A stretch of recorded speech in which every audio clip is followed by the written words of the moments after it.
പക്ഷെ ഒരു ക്വസ്റ്റ്യൻ പെട്ടെന്ന് ചോദിക്കുമ്പോൾ പെട്ടെന്ന് ഓർത്തെടുത്ത് പറയാനൊരു ബുദ്ധിമുട്ട്. അതേ ഉള്ളൂ. നമ്മളിപ്പോ അല്ലാതെ ഒരു ക്വസ്റ്റ്യൻ ഒക്കെ തരുമല്ലോ, അതങ്ങനെ ഒഴുക്കോടെ വരാനൊരു ബുദ്ധിമുട്ട്. അതേ ഉള്ളൂ. അതായത് മടി അങ്ങനെയുള്ള ഒരു പേടിയൊക്കെ അങ്ങനെയൊക്കെ ഒരിച്ചിരി മാറ്റമുണ്ട്, എനിക്ക് തന്നെ തോന്നുന്നുണ്ട്. എന്തൊക്കെ മാറി ഈ ടീച്ചിങ് എക്സ്പീരിയൻസിലോട്ട് വന്നിട്ട്?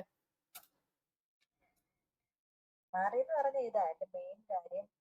ഒരു ചെറിയൊരു പേടി ഉണ്ടായിരുന്നു, എന്തെങ്കിലും അത് മാറി. പിന്നെ എല്ലാവരുമായിട്ട് ഉണ്ടായിരുന്നതിനെക്കാട്ടിലും കുറച്ചുകൂടെ എന്റെ കയ്യിൽ നിന്ന് പോയ സംഭവമായിരുന്നു നമ്മുടെ പഠന സംബന്ധമായിട്ടുള്ള കുറച്ച് കാര്യങ്ങളൊക്കെ.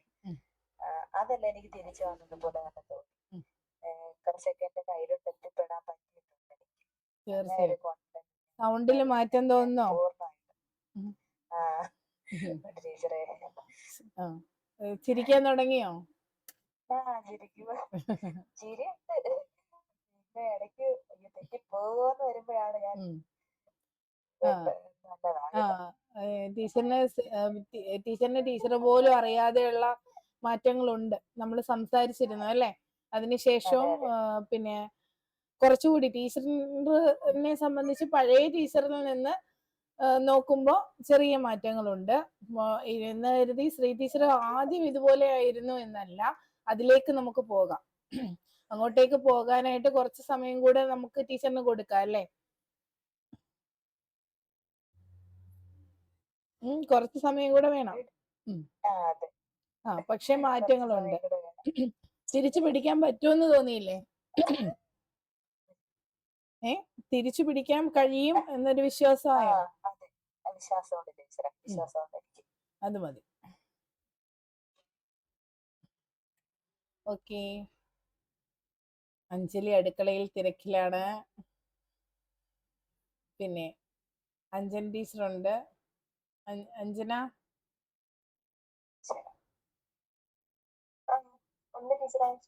ഉണ്ട്. എന്തോ പറയുന്നു? എന്ത് തിന്നുന്നേ?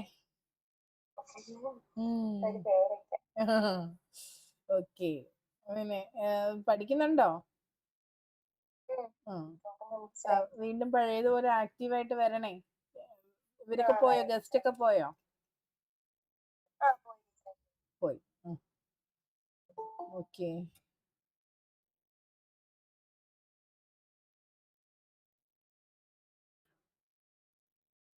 അഞ്ജലി ആയിരുന്നു അഖില ടീച്ചർ പറയാതെ പൊക്കളഞ്ഞു. തിരക്കുണ്ടായിരുന്നു ഇന്നലെ. ആരും പിന്നെ ടീച്ചറായിട്ട് ഓർമ്മിപ്പിച്ചില്ല. ഞാൻ ആ ലിസ്റ്റ് ഒന്ന് നോക്കാനും വിട്ടുപോയി. ടീച്ചറിന് നല്ല കുറച്ച് കാര്യങ്ങളുണ്ട് ടീച്ചറിന്, അതുകൊണ്ടുള്ള തിരക്കുകളും ആയിപ്പോയി. ടീച്ചർ കയറുമോ എന്നറിയില്ല. കുഴപ്പമില്ലാതെ ഇന്റർവ്യൂ അറ്റൻഡ് ചെയ്തു.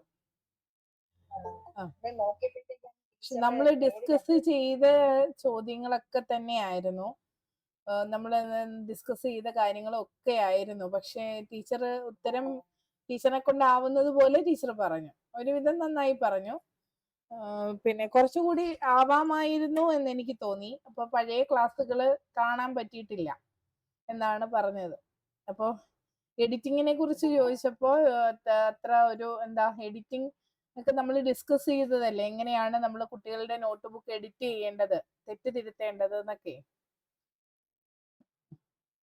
അപ്പോൾ അതൊന്നും അങ്ങോട്ട് ടീച്ചർ അറിയാത്ത പോലെ, അറിയില്ല, പെട്ടെന്ന് അങ്ങോട്ട് കത്തിയില്ല.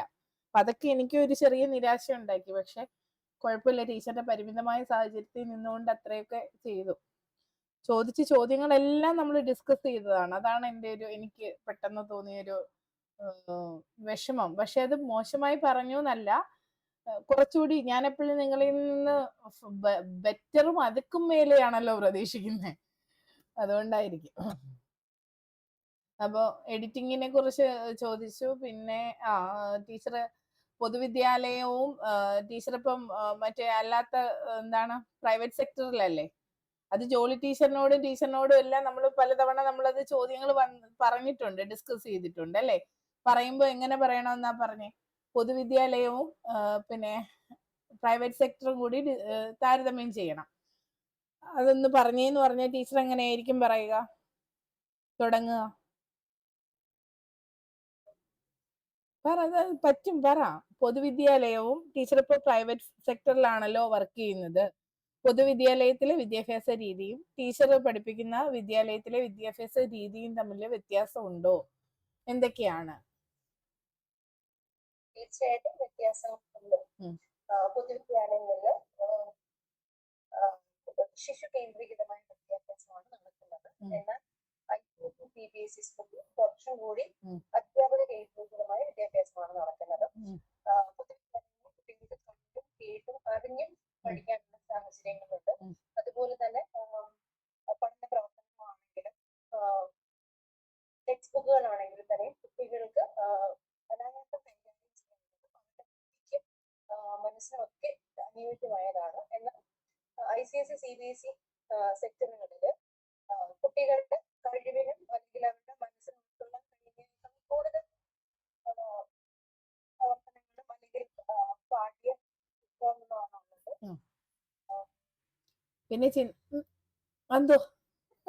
പിന്നെ ചിന്താശേഷിയുടെ കാര്യം പറഞ്ഞാല് പൊതുവിദ്യാലയത്തിലെ കുട്ടികളിൽ കുട്ടികൾക്ക് തീർക്കല്ലേ, അതായത് എല്ലാ കാര്യങ്ങളും കുട്ടികൾക്ക് കൊടുക്കുന്നു, അവരത് പഠിച്ച് വീണ്ടും തിരിച്ചു തരുന്നു എന്നുള്ളത് മാത്രമേ നടക്കുന്നുള്ളൂ. പക്ഷെ പൊതുവിദ്യാലയങ്ങളിൽ എല്ലാവരെക്കാളും ഉയരത്തിൽ തന്നെയാണ്. അവർക്ക് സ്വന്തമായിട്ട് യുക്തിചിന്ത ഇതൊക്കെ അവർ ഉപയോഗിച്ചിട്ടാണ് പാഠം. അങ്ങനെയാണെങ്കിൽ മനസ്സിലായി. അങ്ങനെയാണെങ്കിൽ അവരുടെ ഭാഷാ ശേഷി ഒന്ന് താരതമ്യം ചെയ്ത് പറയാമോ? ഭാഷ, സെക്കൻഡ് ലാംഗ്വേജ് ഇംഗ്ലീഷ്. അങ്ങനെ നോക്കുമ്പോൾ കൂടുതൽ എളുപ്പത്തിൽ ഇംഗ്ലീഷ് കൈകാര്യം ചെയ്യുന്ന ICSE CBSE സ്കൂളിലെ കുട്ടികളാണെങ്കിലും നമ്മുടെ പൊതുവിദ്യാലയത്തിലെ കുട്ടികൾ തീർച്ചയായിട്ടും അത് ഉപയോഗിക്കുന്നുണ്ട്. പറഞ്ഞോ. ഓക്കെയാണ്, പറ. ട്രാക്കിലോട്ട് വരുന്നുണ്ട്, പേടിക്കാതെ. പഠന പ്രവർത്തനങ്ങളിലൂടെ തീർച്ചയായിട്ടും അവർക്ക് വ്യാകരണമാണെങ്കിലും സെക്കൻഡ് ലാംഗ്വേജ് ഇംഗ്ലീഷിലെ വ്യാകരണമാണെങ്കിലും അതിന്റെ ഉപയോഗമാണെങ്കിലും തീർച്ചയായിട്ടും അത് അറിഞ്ഞുകൊണ്ട് തന്നെയാണ് ചെയ്യുന്നത്. എന്നാൽ ICSE CBSE സ്കൂളുകളിലെ സിലബസ് അനുസരിച്ച് അറിഞ്ഞുകൊണ്ടാണ് ചെയ്യുന്നതെങ്കിലും കൂടുതലും അവർ കാണാതെ പഠിക്കുന്നതാണ് അവിടെ റീക്രിയേറ്റ് ചെയ്യുന്നത്. ഈ അറിഞ്ഞുകൊണ്ട് പഠിക്കുന്നതിന്റെ ടേമും കൂടെ ഒന്ന് പറ. ഇവരിങ്ങനെ പ്രയോഗത്തിലൂടെ പഠിക്കുന്നത് ഇന്റേണലൈസിങ് രീതിയും അക്വിസിഷൻ രീതിയും കേട്ടോ. അത് നന്നായിട്ട് ഉള്ളിലെടുക്കണേ, പ്രത്യേകിച്ച് ജോളി ടീച്ചർ കേട്ടോ, പറയണോ അത്. അപ്പൊ നിങ്ങള് ഓക്കെ. അതാണ്ട് പിന്നെ ഇപ്പൊ കേറിയവരോട് പറയാണ്, പിന്നെ നമ്മൾ കുറച്ച് നേരത്തെ തുടങ്ങിയപ്പോ ചുമ്മാ ഒന്ന് റാപ്പോ പോലെ ഇങ്ങനെ സംസാരിക്കുന്നതേ ഉള്ളൂ കേട്ടോ, ഒന്നും മിസ്സായിട്ടൊന്നും ഇല്ല. പിന്നെ റെക്കോർഡ് ഓൺ ആണ്, നിങ്ങൾക്ക് അത് കിട്ടിക്കോളും, അധികം ഒന്നും മിസ്സായിട്ടില്ല. ഞങ്ങൾ ഇങ്ങനെ സംസാരിക്കുകയായിരുന്നു. അപ്പോഴേ ജോളി ടീച്ചർ സംസാരിച്ചത് നിങ്ങൾ ശ്രദ്ധിച്ചു കാണും അല്ലെ? അതായത് പൊതുവിദ്യാലയങ്ങളുടെ ഗുണത്തിന് ഇമ്പോർട്ടൻസ് കൊടുക്കുന്നതായിട്ട് ഫീൽ ചെയ്തോ? ടീച്ചർ ഒരു കാര്യം പറഞ്ഞു.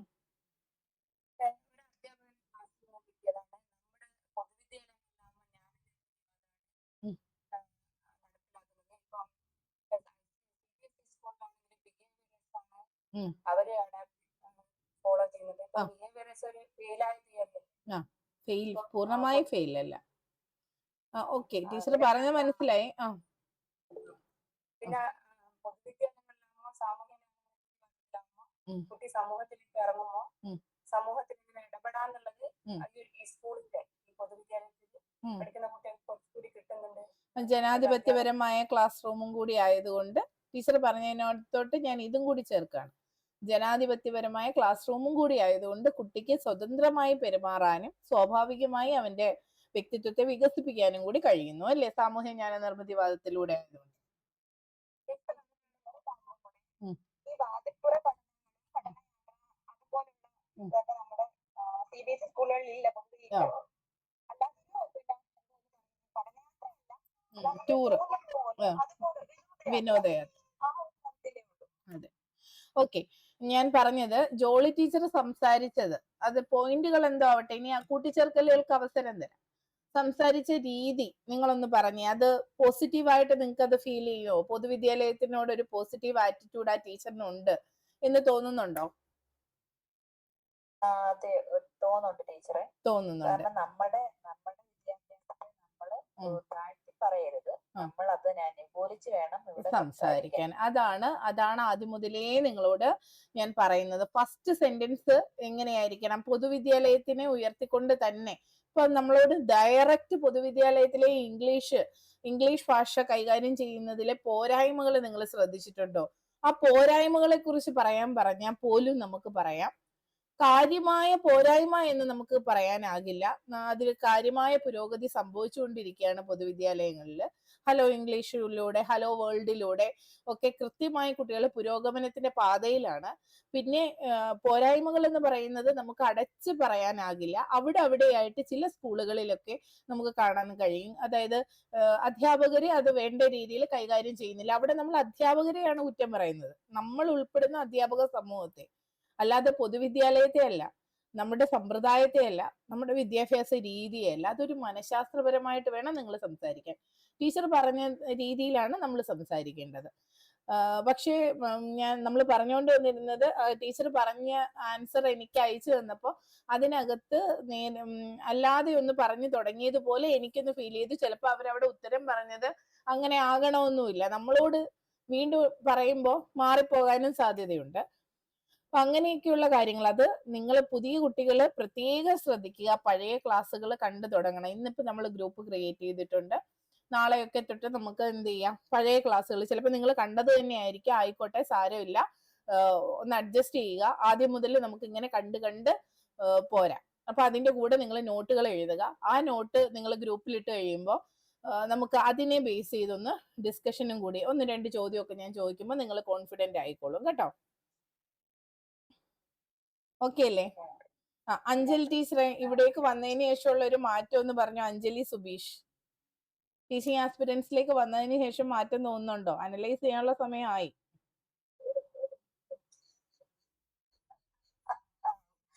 ടീച്ചർ മാറ്റം തോന്നുന്നുണ്ട്.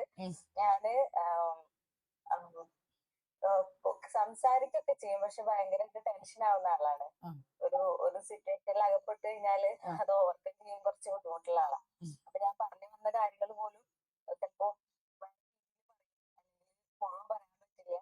ആ രീതിയിൽ ഇപ്പൊ ഇങ്ങനെ സംസാരിച്ച് കാര്യങ്ങൾ കുറച്ചും കൂടി ഒന്ന് വ്യക്തമായിട്ട് പറയാൻ സാധിക്കുമെന്ന് തോന്നുന്നു. കുറച്ചും കൂടി ഞാൻ BA ഇംഗ്ലീഷ് ആണ്, അപ്പൊ ആ രീതിയിൽ കുറച്ചും കൂടെ ഒരു മെച്ചം വരണം തോന്നുന്നുണ്ട്. ബാക്കിയെല്ലാം സംസാരിക്കുന്ന രീതിയിലായാലും കോൺഫിഡന്റ് ആയിട്ട് സംസാരിക്കാൻ പറ്റുന്നുണ്ട്. ഓക്കെ, അത് ടീച്ചറിന്റെ സംസാരത്തിൽ ടീച്ചർ ഈ പറഞ്ഞ ബുദ്ധിമുട്ടുകളൊന്നും എപ്പോഴും ഫീൽ ചെയ്യാറില്ല. ചില സമയങ്ങളിൽ മാത്രം ഇടുന്ന വോയിസുകൾ, ഇന്നത്തെ വോയിസ് ഇച്ചിരി മൂഡ് ഓഫ് ആയിരുന്നു. അപ്പൊ അതുപോലെ ചില വോയിസുകളിൽ മാത്രമേ ഉള്ളൂ. അത് നമ്മുടെ വൈകാരികപരമായ കാര്യങ്ങളെ ഈ ക്ലാസ് റൂമിലേക്ക് കൊണ്ടുവരാതിരിക്കാൻ എല്ലാവരും ശ്രമിക്കണം. നിങ്ങളുടെ ശബ്ദമാണ് എന്റെ എനർജി എന്ന് ഓർത്താൽ മതി. എനിക്ക് ഈ പോസിറ്റിവിറ്റി നെഗറ്റിവിറ്റിയും പെട്ടെന്ന് തിരിച്ചറിയാനാകും. പരിചയമില്ലാത്ത ഒരാളാണെങ്കിൽ പോലും മുഖത്തെ കണ്ണിൽ നോക്കുമ്പോൾ അറിയാൻ പറ്റും. ചില സമയം അതൊരു ശാപമാണ്. അതെന്താണെന്ന് അറിയാതെ അത് പരിഹരിക്കാതെ നമുക്ക് ഒരു ഉറക്കം വരത്തില്ല. അപ്പൊ അതുപോലെയാണ് നിങ്ങളുടെ ശബ്ദം. ഞാൻ പലരോടും പറഞ്ഞിട്ടുണ്ട്, ഇത് ഞാൻ കേൾക്കൂല അല്ലെ. ശ്രീ ടീച്ചറിനോടാണ് കൂടുതലും ആദ്യം പറഞ്ഞത്. പിന്നെ അതെ, ഞാന്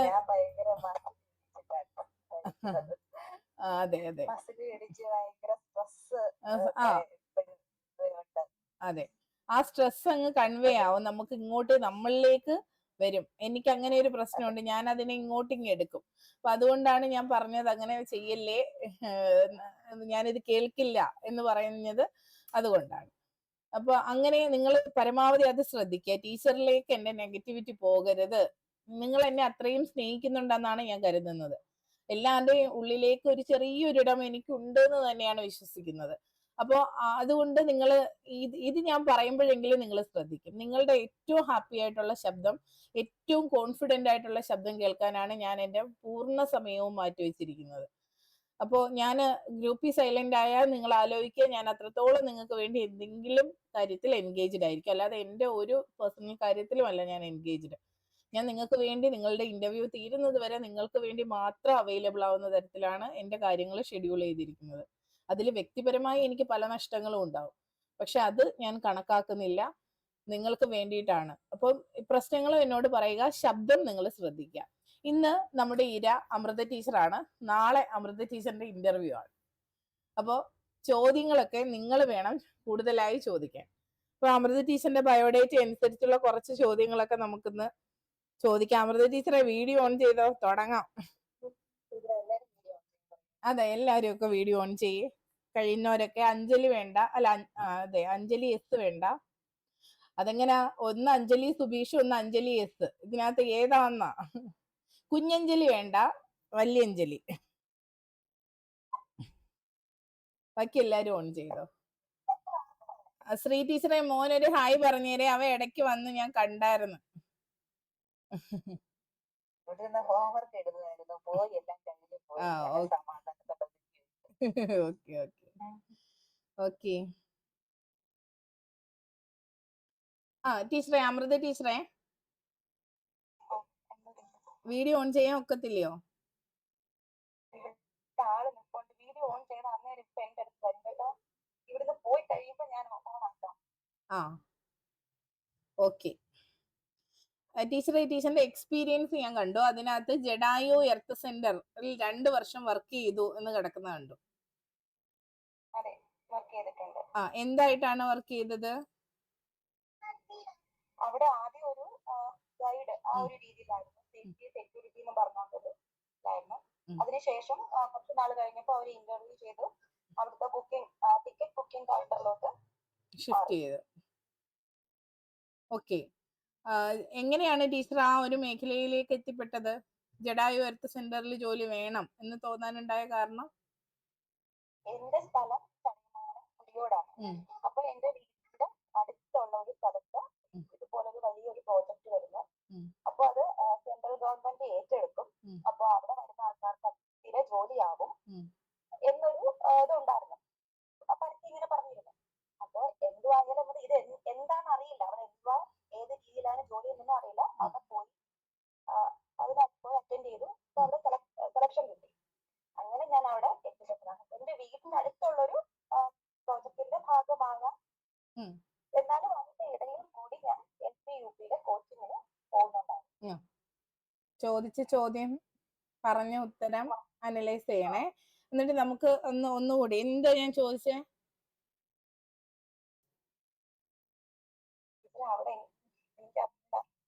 ടീച്ചറെ അവിടെ എനിക്ക് അറിഞ്ഞൂടാ. അശ്വതി ടീച്ചറെ, കൂട്ടുകാരി ഒന്ന് സഹായിക്കേ.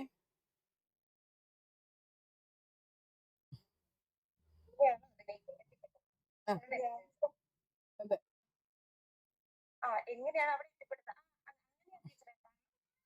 എന്റെ വീടിന്റെ അടുത്ത് വന്നൊരു പ്രോജക്റ്റിന്റെ ഭാഗമാകാൻ എനിക്ക് പിന്നെ കൂടുതലും നമുക്ക് പുറത്തു നിന്നുള്ള കുറച്ച് കോഴ്സ് ഉണ്ടായിരുന്നു.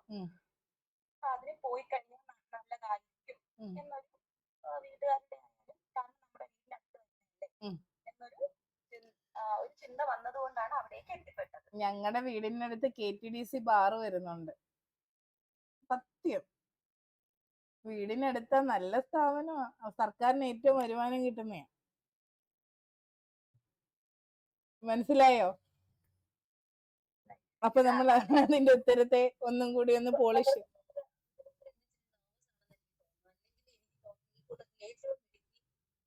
അതെ അതെ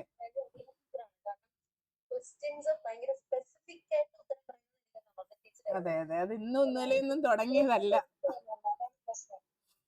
ഇല്ല ഇല്ല, അമൃതയ്ക്ക് കുഴപ്പമൊന്നുമില്ല.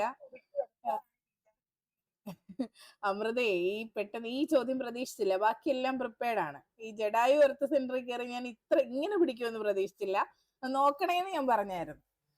അപ്പം അമൃത, ഇത് ചോദിക്കുമ്പോൾ നമുക്ക് ഇങ്ങനെ പറയാം, ജഡായു എർത്ത് സെന്റർ എന്റെ എന്താണ് വീടിന്റെ അടുത്ത് തന്നെയാണ് സ്ഥിതി ചെയ്യുന്നത്. അപ്പൊ അതിന്റെ പ്രത്യേകതകൾ എന്താണ്? പ്രത്യേകതയുണ്ടല്ലോ, കേരളത്തിലെ ഏറ്റവും വലിയ പക്ഷിപ്രതിമയാണ് അല്ലേ?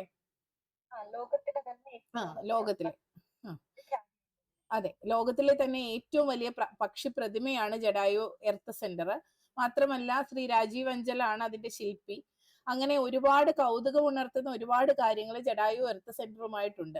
എന്റെ നാട്ടിലെ ഒരു വലിയ ലോകം ശ്രദ്ധിക്കുന്ന ഒരു ഇടം എന്ന നിലയിൽ ആണ് ഞാൻ അതിനെ നോക്കിക്കാണുന്നത്. അവിടെ ഒരു ചെറിയ ജോലിയാണെങ്കിലും ചെയ്യാൻ കഴിയുക എന്നുള്ളത് ഒരു ഭാഗ്യമായിട്ട്, ഒരു അഭിമാനം, ആ പ്രദേശവാസി എന്നുള്ള നിലയിൽ അഭിമാനമായിട്ടാണ് എനിക്ക് തോന്നുന്നത്. അതുമല്ല, എനിക്ക് കുട്ടിക്കാലം മുതലേ കേട്ട് വളർന്ന ചില മിത്ത് അല്ലെ, ഐതിഹ്യ കഥകളുണ്ട്.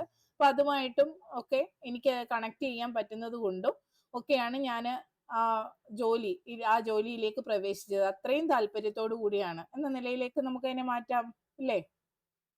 ആ, ഇത് പറഞ്ഞപ്പോ ഓർക്കുക, ശരിയാ ടീച്ചറെ, അമ്മാമ്മയൊക്കെ പറഞ്ഞു തന്നിട്ടുണ്ടെന്ന് കഥ അല്ലേ? എന്നാലേ അമൃത ടീച്ചറെ, ജഡായു എർത്ത് സെന്ററിന്റെ പിന്നിലെ കഥയൊന്ന് പറഞ്ഞ, ഐതിഹ്യം ഉണ്ടല്ലോ അതിന്റെ പിന്നില്.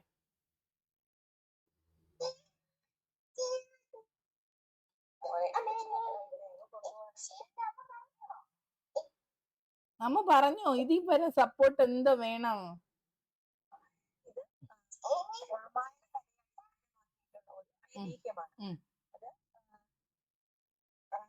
രാമനും സീതയും ലക്ഷ്മണനും കൂടി വനവാസകാലത്ത് അവര് വനത്തിൽ താമസിക്കുന്ന സമയത്ത് തന്റെ പത്നിയായിട്ടുള്ള രാമന്റെ പത്നിയായ സീതാദേവിയെ രാവണൻ ഒരു മായയായിട്ട് വന്ന് അപഹരിച്ചുകൊണ്ട് പോകുന്നു. തന്റെ പുഷ്പക വിമാനത്തിൽ അപഹരിച്ചുകൊണ്ട് പോകുന്നു. ഈ സമയത്ത് സീതാദേവിയുടെ ആ ഒരു വിലാപം കേട്ടുകൊണ്ട് പക്ഷി ശ്രേഷ്ഠനായിട്ടുള്ള ജടായു ഇത് കാണുകയും, അപ്പോ ഈ സമയത്ത് ഈ ആകാശമധ്യേ തന്നെ യുദ്ധം നടക്കുന്നു രാവണനും ജടായുവും തമ്മിൽ. ഈ സമയത്ത് തന്റെ ചന്ദ്രഹാസം എന്ന വാളുകൊണ്ട് രാവണൻ ജടായു പക്ഷിയുടെ ചിറക് വെട്ടി വീഴ്ത്തുകയാണ്. അപ്പൊ ഈ ജടായു പക്ഷി വെട്ടേറ്റ് വീണത് ഈ ജടായു പാറയിലാണെന്നൊരു വിശ്വാസമുണ്ട്. ആ ഒരു ഭാഗത്ത് ശില്പം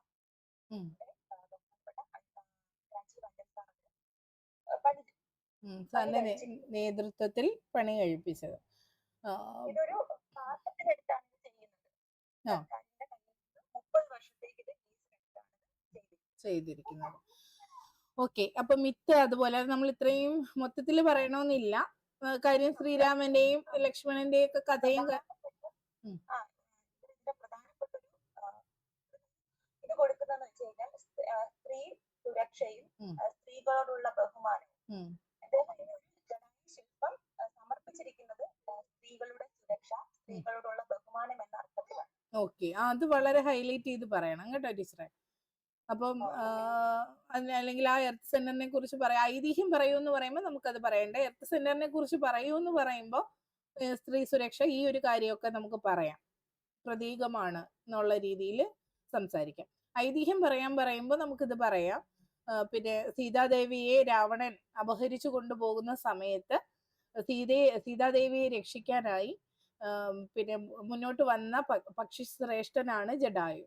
ജഡായു പുഷ്പക വിമാനത്തെ തടയുകയും ആ സമയത്ത് തന്റെ ചന്ദ്രഹാസം ഉപയോഗിച്ച് രാവണൻ ജഡായുവിന്റെ പക്ഷം അല്ലെ ചിറക് അറുക്കുകയും അത് ജഡായു മരണം കൈവരിക്കും വരെ രാമനെ പ്രതീക്ഷിച്ച് കഴിയുകയും ചെയ്തത് ജഡായു പാറയിലാണ് എന്നാണ് വിശ്വാസം. അപ്പൊ ശ്രീരാമൻ വന്ന് സീതാദേവി പോയ ദിശ പറഞ്ഞു കൊടുത്തതിന് ശേഷമാണ് ജഡായു മരിക്കുന്നത്. അപ്പൊ ജഡായു വീണ സ്ഥലമാണ് ജഡായു പാറ എന്നാണ് വിശ്വാസം അല്ലേ? അതിനൊപ്പം അവിടെ ഒരു രാമക്ഷേത്രമുണ്ട്. അവിടെ രാമന്റെ കാൽപാദം. അപ്പൊ അതും കൂടി കൂട്ടിച്ചു. ചുണ്ട് ഉരിഞ്ഞുണ്ടായിരിക്കണം ഒരിക്കലും പറ്റാത്ത ജനത്തിന്റെ ഉടനെയും ആ ഒരു ക്ഷേത്രത്തിൽ. അതെ, ഇത്രയും കാര്യങ്ങൾ ഈ ഇരിക്കുന്നവരൊക്കെ നമുക്കൊക്കെ എത്തിപ്പെടാൻ പറ്റാത്ത ഫീസ് ഉണ്ട്. പക്ഷെ പോകാൻ കഴിയുന്നവർ, അടുത്തൊക്കെ ഉള്ളവര് പോകാൻ പറ്റുമ്പോ, അഞ്ജലി ടീച്ചറെ നല്ല അവസരം, ഹസ്ബൻഡ് ഉണ്ട്, ഞാൻ പറഞ്ഞെന്ന് പറയണേ, കൊണ്ടുപോവാൻ. ഏതാ ടീച്ചറെ? Cable car. അഞ്ജലി പറഞ്ഞു നിക്കേ, അഞ്ജലി ഒന്ന് പറയട്ടെ, പറഞ്ഞിട്ട് പോട്ടെ.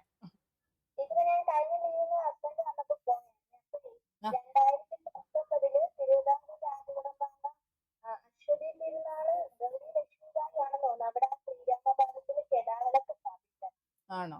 ആരാ ടീച്ചറെ?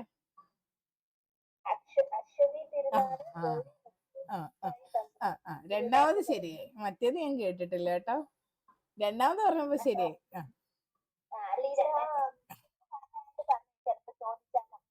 അതെ അതെ അതെ, മിടുക്കി.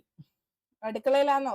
ഉത്സവം നടക്കുന്ന സമയത്ത് അവിടെ സൗജന്യമായിട്ട് പോവാന്ന് ഞാൻ പോയാൽ ആണോ? അങ്ങ് മുകളിൽ വരെ പോവാമോ?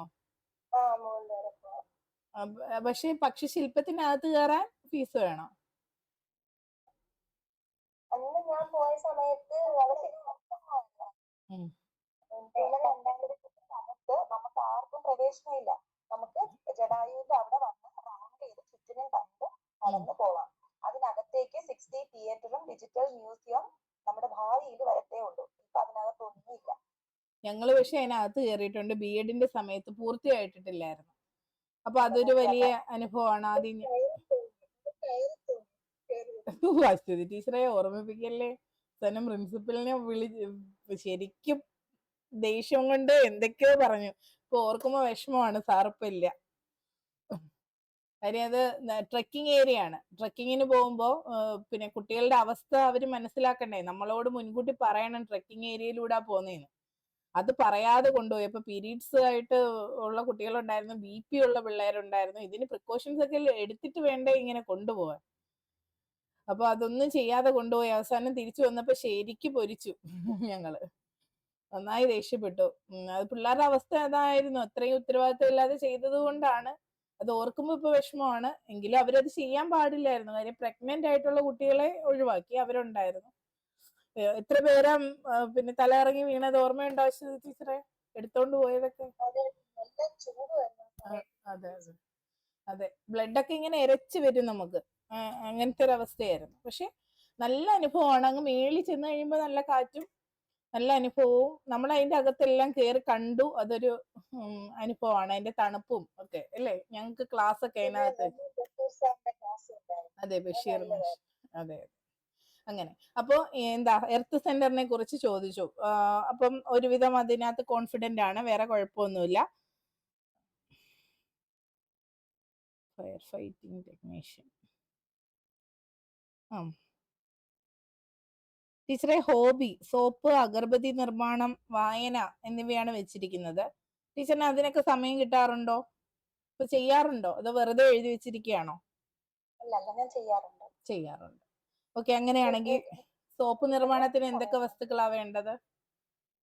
അത് സോപ്പ് ബേസ്, പിന്നെ കൂടുതൽ ഞാൻ വീട്ടിൽ തന്നെ കിട്ടുന്ന കറ്റാർവാഴ, വേപ്പ്, ക്യാരറ്റ്, ബീറ്റ്റൂട്ട്, ഓറഞ്ച്, പപ്പായ ഇങ്ങനെയുള്ള സാധനങ്ങളുടെ നീരെടുത്തിട്ടാണ് ചെയ്യുന്നത്. സോപ്പ് ബേസ് മേടിക്കും ഓൺലൈനായിട്ട്, അല്ലാതെ സോപ്പ് ചെയ്യും.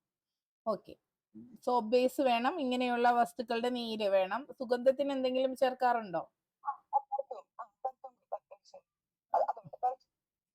പെർഫ്യൂം.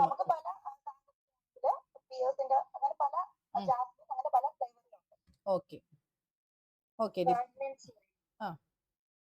ടീച്ചറെ അഗർബത്തി നിർമ്മാണത്തിന് എന്തൊക്കെ മെറ്റീരിയൽസാ ഉപയോഗിക്കുന്നത്? അഗർബത്തി നിർമ്മാണത്തിന് ഉപയോഗിക്കുന്നത് കരിപ്പൊടി, എടനപ്പൊടി. എടനപ്പൊടി എന്ന് പറയുമ്പോഴത്തേക്കും നമ്മുടെ വയനയുടെ പട്ട പൊടിച്ചിട്ടുള്ള പൊടിച്ച പൊടി, പിന്നെ കുളമാവ്. കുളമാവ്. ഓക്കെ. ഇതൊക്കെ ടീച്ചർ എങ്ങനെയാണ് മെറ്റീരിയൽ സ്വയം ഉണ്ടാക്കിയെടുക്കുകയാണോ അതോ വാങ്ങുകയാണോ? അല്ല, ഷോപ്പിൽ നിന്ന് വാങ്ങുക. അപ്പൊ നിർമ്മാണ രീതിയൊക്കെ ഒന്ന് മനസ്സിലാക്കി വെച്ചേക്കണേ. ടീച്ചറെ വായന ഹോബിയായിട്ട് ധൈര്യമായിട്ട് വെച്ചിരിക്കുന്നത്. ഇപ്പൊ പലർക്കും അധ്യാപകർ ധൈര്യം കാണിക്കാത്തതാണ് ടീച്ചർ ചെയ്തിരിക്കുന്നത്. അപ്പൊ വായന പിന്നെ ടീച്ചറിന്റെ ഹോബിയാണെന്ന് പറഞ്ഞ സ്ഥിതിക്ക് അവസാനമായി വായിച്ച പുസ്തകം അത് സുഗന്ധി എന്ന ആണ്ടാൾ ദേവനായകി. TD രാമകൃഷ്ണൻ. അതിന് അവാർഡ് വല്ലതും കിട്ടിയിരുന്നോ ടീച്ചറെ? Okay okay okay. അതിന്റെ ഒന്ന് സമ്മറി പറഞ്ഞാൽ പറയണേ. ഇപ്പൊ വേണ്ട, സമയം പോവും. സമ്മറി ഒക്കെ പറയാൻ പറഞ്ഞാല് പറയാം. 2016 അവാർഡ് കിട്ടിയത്? 2016. ഇത്രയും പഴയ പുസ്തകമാണോ വായിക്കുന്നത്? പുതുതായിട്ടൊന്നും വായിച്ചിട്ടില്ല? അത് നോക്കി വെച്ചിരുന്നാ മതി. അതൊക്കെ ഒരുപാട് നാളായതല്ലേ പബ്ലിഷ് ചെയ്തിട്ട്. പുത്തൻ പുസ്തകങ്ങളൊന്നും വായിക്കുന്നില്ലേ? പണ്ടെന്നോ വായിച്ചത് വെച്ചിട്ടാണോ വായന എഴുതിയിരിക്കുന്നത്? അല്ല, ഞാൻ എനിക്ക് ആ പുസ്തകം വായിക്കാനുള്ള അവസരം ഇപ്പോഴല്ല, ഇപ്പോഴാണ്. ഇപ്പോഴാണ് എനിക്കത് വായിക്കാനുള്ള അവസരം കിട്ടുന്നത്. ആ ഒരു പേര് കണ്ടപ്പോൾ എനിക്ക് പ്രത്യേകിച്ച് ഒരു ഇഷ്ടം തോന്നി ആ ഒരു പേരിനോട്. അങ്ങനെയാണ് ആ ഒരു പുസ്തകം ഞാൻ വായിക്കുന്നത്. കിട്ടിയപ്പോൾ അത്. പിന്നെ അത് കൂടാതെ ഈ പ്രതിലിപി ഉണ്ടല്ലോ, അതിലാണ് തുടങ്ങുന്നത്. അത് വായിച്ച പിന്നെ അതുപോലെ ഈ ബാലസാഹിത്യ കഥകളും. ഓക്കെ, ബാലസാഹിത്യ കൃതികൾ വായിക്കാറുണ്ട്. ഓക്കെ, ടീച്ചറിന്റെ ഈ വായന ടീച്ചറിനെ എത്രത്തോളം സഹായിക്കുന്നുണ്ട്, ഒരു വ്യക്തി എന്ന നിലയിലും അധ്യാപിക എന്ന നിലയിലും? എനിക്ക് ഭാഷ ഒഴുക്കോടുകൂടി കൈകാര്യം ചെയ്യാൻ സാധിക്കും ഈ ഒരു വായനയിലൂടെ. പിന്നെ പുതിയ പുതിയ ആശയങ്ങൾ എനിക്ക് കിട്ടുന്നുണ്ട്. അതുപോലെ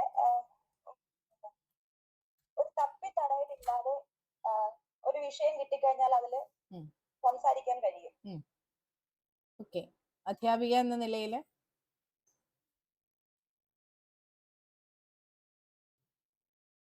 എനിക്ക് കുട്ടികളുടെ വായനാശീലം അത് വളർത്താൻ എനിക്ക് കഴിയും. കാരണം എത്തരത്തിലുള്ള പുസ്തകങ്ങൾ കുട്ടികളോട് എനിക്ക് വായിക്കണം, അല്ലെങ്കിൽ കുട്ടികളെ എനിക്ക് വായനയുടെ ലോകത്തേക്ക് എത്തിക്കാനായിട്ട് സാധിക്കും. എങ്ങനെയാ ടീച്ചറെ അത് ചെയ്യാം?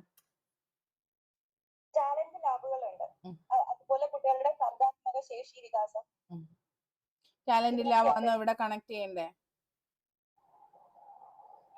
അല്ല, മലയാളത്തിലൊക്കെ അതുപോലെയുള്ള അത് കുട്ടികളുടെ പഠന പുരോഗതിക്കാം.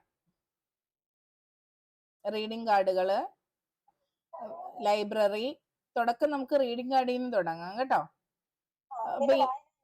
വായന പോലെ ഈ മലയാളത്തിലൊക്കെ പറഞ്ഞത് നമുക്ക് അവിടെ കണക്ട് ചെയ്യാം. മലയാളത്തിലക്കത്തിന്റെയും ശ്രദ്ധയുടെയും ഒക്കെ ഭാഗമായി കുട്ടികൾക്ക് അവരുടെ നിലവാരത്തിനനുസരിച്ചുള്ള റീഡിംഗ് കാർഡുകൾ കൊടുത്തിട്ടുണ്ട് സ്കൂളുകളിൽ. ആ റീഡിംഗ് കാർഡുകൾ കുട്ടികൾക്ക് താല്പര്യം ഉണ്ടാക്കുന്ന തരത്തിലാണ് നിർമ്മിച്ചിരിക്കുന്നത്. അവയിൽ നിന്ന് തുടങ്ങി പതിയെ പതിയെ പുസ്തകങ്ങളിലേക്ക് പോകുന്നതാണ് നല്ലത്. കുട്ടികൾക്ക് വായനയോട് ഒരു ഇഷ്ടം തോന്നാൻ അത് സഹായിക്കും. കുട്ടികൾക്ക് വായനയ്ക്ക് പുസ്തകങ്ങൾ തിരഞ്ഞെടുക്കുമ്പോൾ എന്തൊക്കെ ശ്രദ്ധിക്കണം? ആ പുസ്തകം കുട്ടികൾക്ക് താല്പര്യം ഉളവാക്കുന്നതാകണം. പേജുകൾ വളരെ കുറവായിരിക്കണം. പേജുകൾ കുറവുള്ള, പെട്ടെന്ന് വായിച്ചു തീർക്കുമ്പോൾ ഞാനൊരു പുസ്തകം വായിച്ചു എന്ന് കുട്ടിക്ക് പറയാൻ പറ്റും. അത് അവന് വല്ലാത്ത സംതൃപ്തി ഉണ്ടാക്കും. അപ്പൊ അങ്ങനെയുള്ള പുസ്തകങ്ങളായിരിക്കണം. നല്ല നിറമുള്ള പുസ്തകമായിരിക്കണം. നല്ല ചിത്രങ്ങൾ ഉണ്ടായിരിക്കണം. അവരെ അതിനകത്ത് അട്രാക്ട് ചെയ്ത് നിർത്താൻ കഴിയണം. അപ്പൊ ഇതൊക്കെ ആലോചിച്ച് വെക്കുക പുസ്തകങ്ങളെ കുറിച്ച് ചോദിച്ചാൽ. വായനയിലേക്ക് ചോദിച്ചോ അമൃത ടീച്ചർ.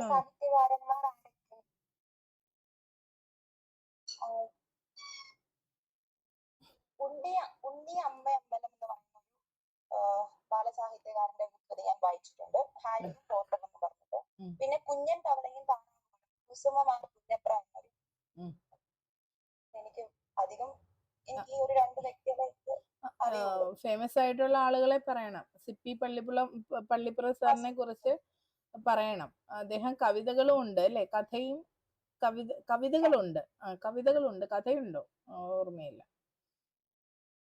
കവിതകളുണ്ട്, നല്ല കുട്ടി കവിതകളിലൂടെ ഒക്കെ പോകുന്നുണ്ട്. അതെ, ബാലസാഹിത്യ അവാർഡ് കിട്ടിയ വ്യക്തികൾ ആരാണ് എന്നൊക്കെ ഉള്ള കാര്യങ്ങൾ നോക്കി വെച്ചിരിക്കുക. കുഞ്ഞുണ്ണി മാഷിനെ ഓർക്കുക.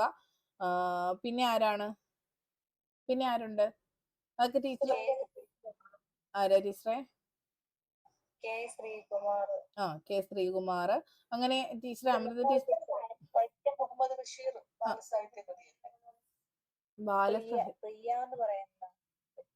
പ്രിയ. അഷിതയുണ്ട്, വേറൊരു അഷിത, നമ്മള് മറ്റേ ഫേമസ് അല്ല. ഓക്കെ, നമ്മളൊന്ന് കണ്ടെത്തി വെച്ചേക്കണേ. ബഷീറിനെ ആ ഒരു കാറ്റഗറിയിലേക്ക് പെടുത്താമോ എന്ന് എനിക്ക് സംശയമുണ്ട്. ബാലസാഹിത്യ എഴുതിയിട്ടുണ്ട്. ബാലസാഹിത്യകാരൻ എന്നുള്ള നിലയിലേക്ക് അല്ലാതെ അദ്ദേഹത്തെ സാധാരണക്കാരുടെ എഴുത്തുകാരൻ എന്നൊക്കെ ഉള്ള ഒരു ലെവലിലേക്കാണ് കൂടുതൽ പറയാറ്. എങ്കിലും ബഷീർ പുസ്തകങ്ങൾ എഴുതിയിട്ടുണ്ട്. അതൊക്കെ നോക്കുക. അമൃത ടീച്ചറെ കിട്ടുന്ന കുറഞ്ഞ സമയം കൊണ്ട് ബാലസാഹിത്യ കൃതികൾ എഴുതുന്ന ആളുകളുടെ ഒരു ലിസ്റ്റ് ജസ്റ്റ് വായിച്ചു പോയാൽ മതി. നെർവസ് ആവരുത്, ടെൻഷൻ വേണ്ട. അത്യാവശ്യമുള്ള കാര്യങ്ങളെല്ലാം കയ്യിൽ ഉണ്ട്. ഓക്കെ,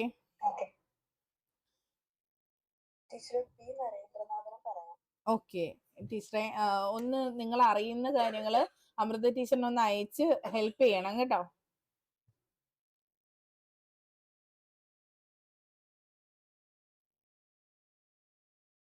ഓക്കെ, ബാക്കിയൊക്കെ നമുക്ക് ടീച്ചറിന് സ്വയം പറയാൻ പറ്റുന്ന കാര്യങ്ങളേ ഉള്ളൂ.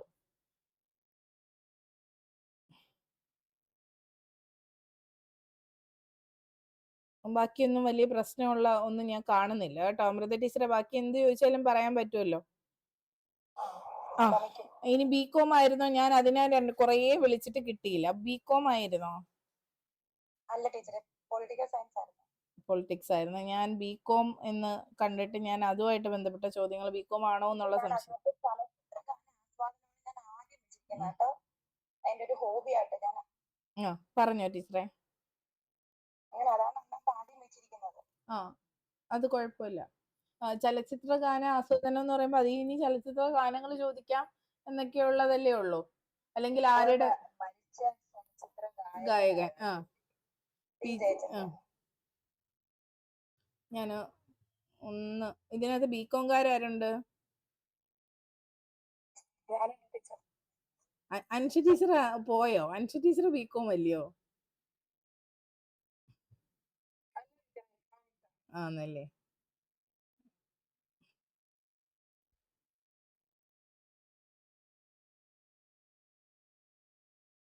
ഞാൻ ഈ ക്വസ്റ്റ്യൻസ് ഓക്കെ ബികോം ഉണ്ടെന്ന് പറഞ്ഞവരെ നിങ്ങൾക്ക് പിന്നെ എന്താണ് അക്കൗണ്ടൻസി ഒക്കെ അതിനകത്ത് വരുന്നതല്ലേ? അപ്പൊ ബികോമിന്റെ ഈ ഒരു പഠന സാഹചര്യം ടീച്ചർ നേടിയ വിവരങ്ങളെ എങ്ങനെ ടീച്ചറിന് കുട്ടികളിലേക്ക് ഏതെങ്കിലും തരത്തിൽ നയിക്കാനോ കുട്ടികളിൽ എന്തെങ്കിലും ശീലങ്ങൾ ഉണ്ടാക്കിയെടുക്കാനോ ഒക്കെ സാധിക്കുമോ?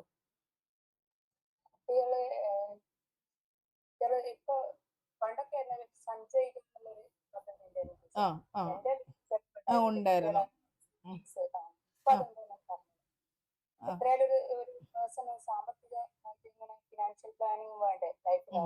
വേണ്ടെന്നൊന്നുമല്ല, ഉത്തരം ചോദ്യം കേട്ടാൽ അതിന് ഉത്തരം കേട്ടോ. ചർച്ച നമ്മള് ഡിസ്കഷൻ അല്ല, ഞാൻ ചോദ്യമായിട്ട് ചോദിക്കുക. അപ്പൊ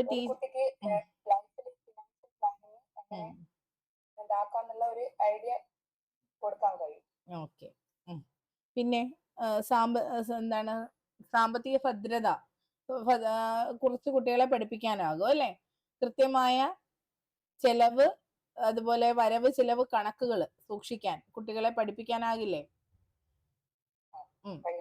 സാമ്പത്തിക നിലവാരം ഉയർത്തത്തക്ക രീതിയിൽ, അതായത് സാമ്പത്തിക എന്താണ് പറയുന്നത്, നമ്മള് പൈസ സേവ് ചെയ്യുന്നതിന്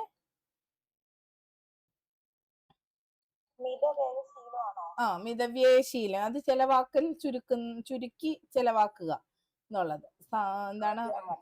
ഓക്കെ. എന്തോ ടീച്ചറെ? അങ്ങനെയല്ല, എന്ത് മനോഭാവം. ഓക്കെ, അത് കിട്ടുമ്പോ ഞാൻ പറയാം. ഓക്കെ. ഇനി പൊളിറ്റിക്സുമായിട്ട് ബന്ധപ്പെട്ട് എന്ത് ചോദ്യം വരാം അമൃത ടീച്ചറിനോട്? നിങ്ങളൊന്ന് ചോദിച്ചോ. ഞാൻ എന്തൊക്കെയോ നോക്കാൻ പറഞ്ഞല്ലോ. നിലവിലുള്ള പഞ്ചായത്ത് പ്രസിഡന്റ് അങ്ങനെയൊക്കെയുള്ള എല്ലാം നോക്കി വെച്ചിട്ടുണ്ടല്ലോ അല്ലെ? നിങ്ങളുടെ അടുത്തുള്ള പൊളിറ്റിക്സ് റിലേറ്റഡ് എല്ലാം നോക്കി വെച്ചിട്ടുണ്ട് ഇല്ലേ? ഇപ്പൊ ഒരു ഇലക്ഷൻ റിസൾട്ട് വന്നായിരുന്നല്ലോ ഡൽഹിയില്. ആരാണ് ജയിച്ചത്? BJP. സംശയം എന്തോ അല്ലെ? വോട്ടിംഗ് മെഷീനേ അങ്ങനെ ആണെന്നാ ഇപ്പൊ തോന്നുന്നത്. അത്തരത്തിലാണ് ഇപ്പൊ ജയം. അപ്പൊ അങ്ങനെ. പിന്നെ വേറെന്താ നമുക്ക് റിലേറ്റ് ചെയ്ത് ചോദിക്കാൻ പറ്റിയ പൊളിറ്റിക്സ് റിലേറ്റഡ്? നിങ്ങളും കൂടെ ഒന്ന് ആലോചിച്ച് ചോദിച്ചേ ടീച്ചറിനോട്. അതെ.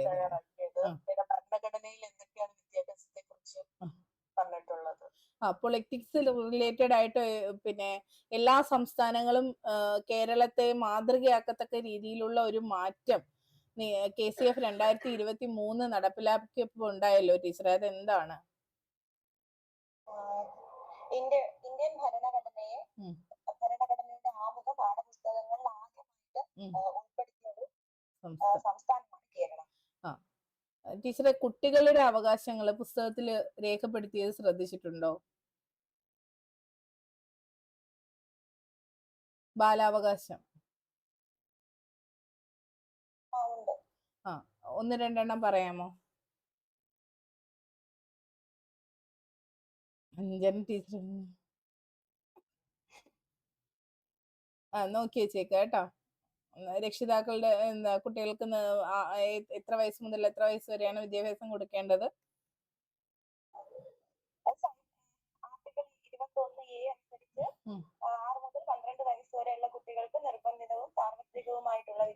14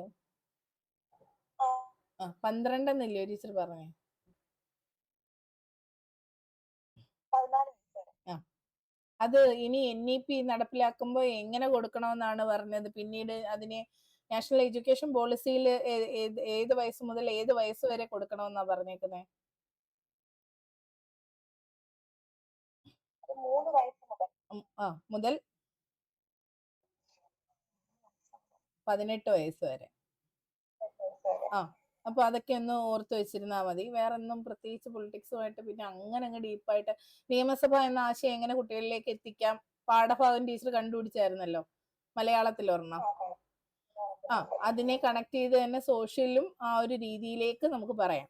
അപ്പൊ ആ പാഠഭാഗം നമുക്ക് പറയാം മലയാളത്തിൽ ഇങ്ങനെ ഒരു പാഠമുണ്ട്, അതുമായി ബന്ധപ്പെടുത്തി തന്നെ നമുക്ക് എന്താ നിയമസഭ എന്ന ആശയം കുട്ടികളിലേക്ക് എത്തിക്കാം. അപ്പൊ അതിനുവേണ്ടി വേറെ എന്തൊക്കെ പ്രവർത്തനങ്ങൾ ചെയ്യാനാകും? നിയമസഭ എന്ന ആശയം കുട്ടിയിലേക്ക് എത്തിക്കാൻ അഞ്ജലി ടീച്ചറെ, അഞ്ജലി എസ് ഒന്ന് പറഞ്ഞോട്.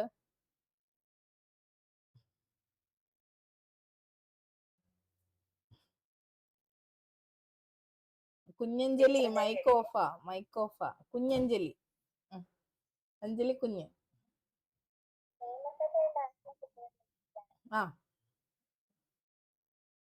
നമുക്ക് ഒരു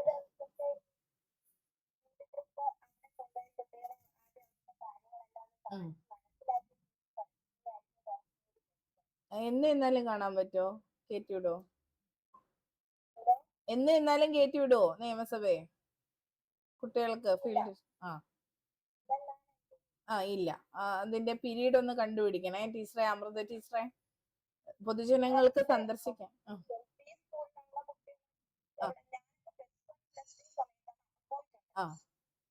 ഞങ്ങൾ ആദ്യം പോവാതിരുന്നപ്പോൾ ഒരു ഗവർണർ മരിച്ചിരുന്നു, അതുകൊണ്ട് ഞങ്ങൾക്ക് അന്ന് പോകാൻ പറ്റിയില്ല. പിന്നെ അതിനുശേഷം പിന്നെ ഒരു ഡേറ്റ് അവർ തന്നതാണ്.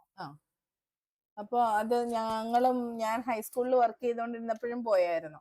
അതൊക്കെ ആ ഒരു പീരീഡ് ഉണ്ട്, മാർച്ച് അടുപ്പിച്ചായിരുന്നോ എന്ന് എനിക്ക് ഒരു സംശയം. അപ്പൊ ആ ഒരു സമയം ഫെബ്രുവരി മാർച്ച് ആ ഒരു ഗ്യാപ്പാന്ന് തോന്നുന്നു.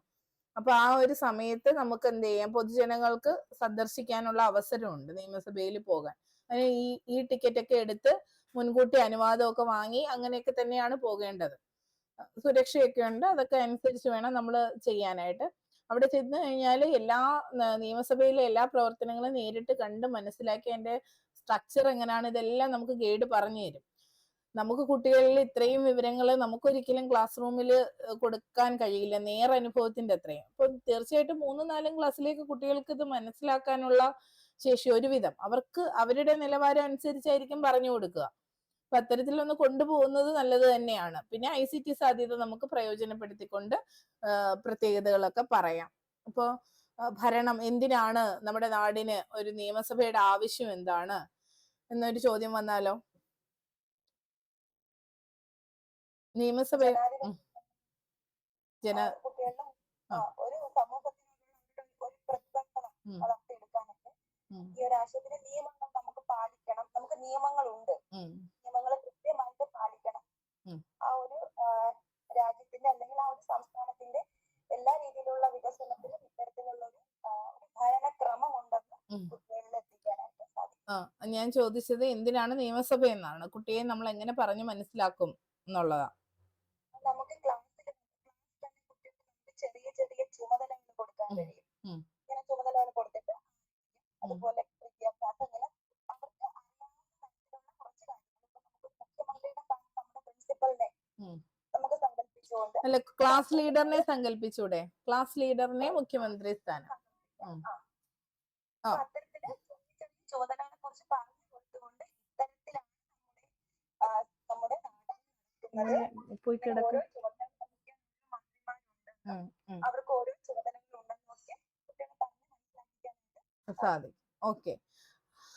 നിയമ നിർമ്മാണ സഭ വളരെ നമ്മുടെ സുഗമമായ നടത്തിപ്പിന് ആവശ്യമാണ് എന്ന ബോധ്യം കുട്ടികളിലേക്ക് എത്തിക്കണമെങ്കിൽ നമ്മളുടെ നിലവിലെ സമൂഹത്തിൽ നടക്കുന്ന കുറെ കുറ്റകൃത്യങ്ങളുടെ ന്യൂസ് കാണിച്ചാൽ മതി അല്ലേ?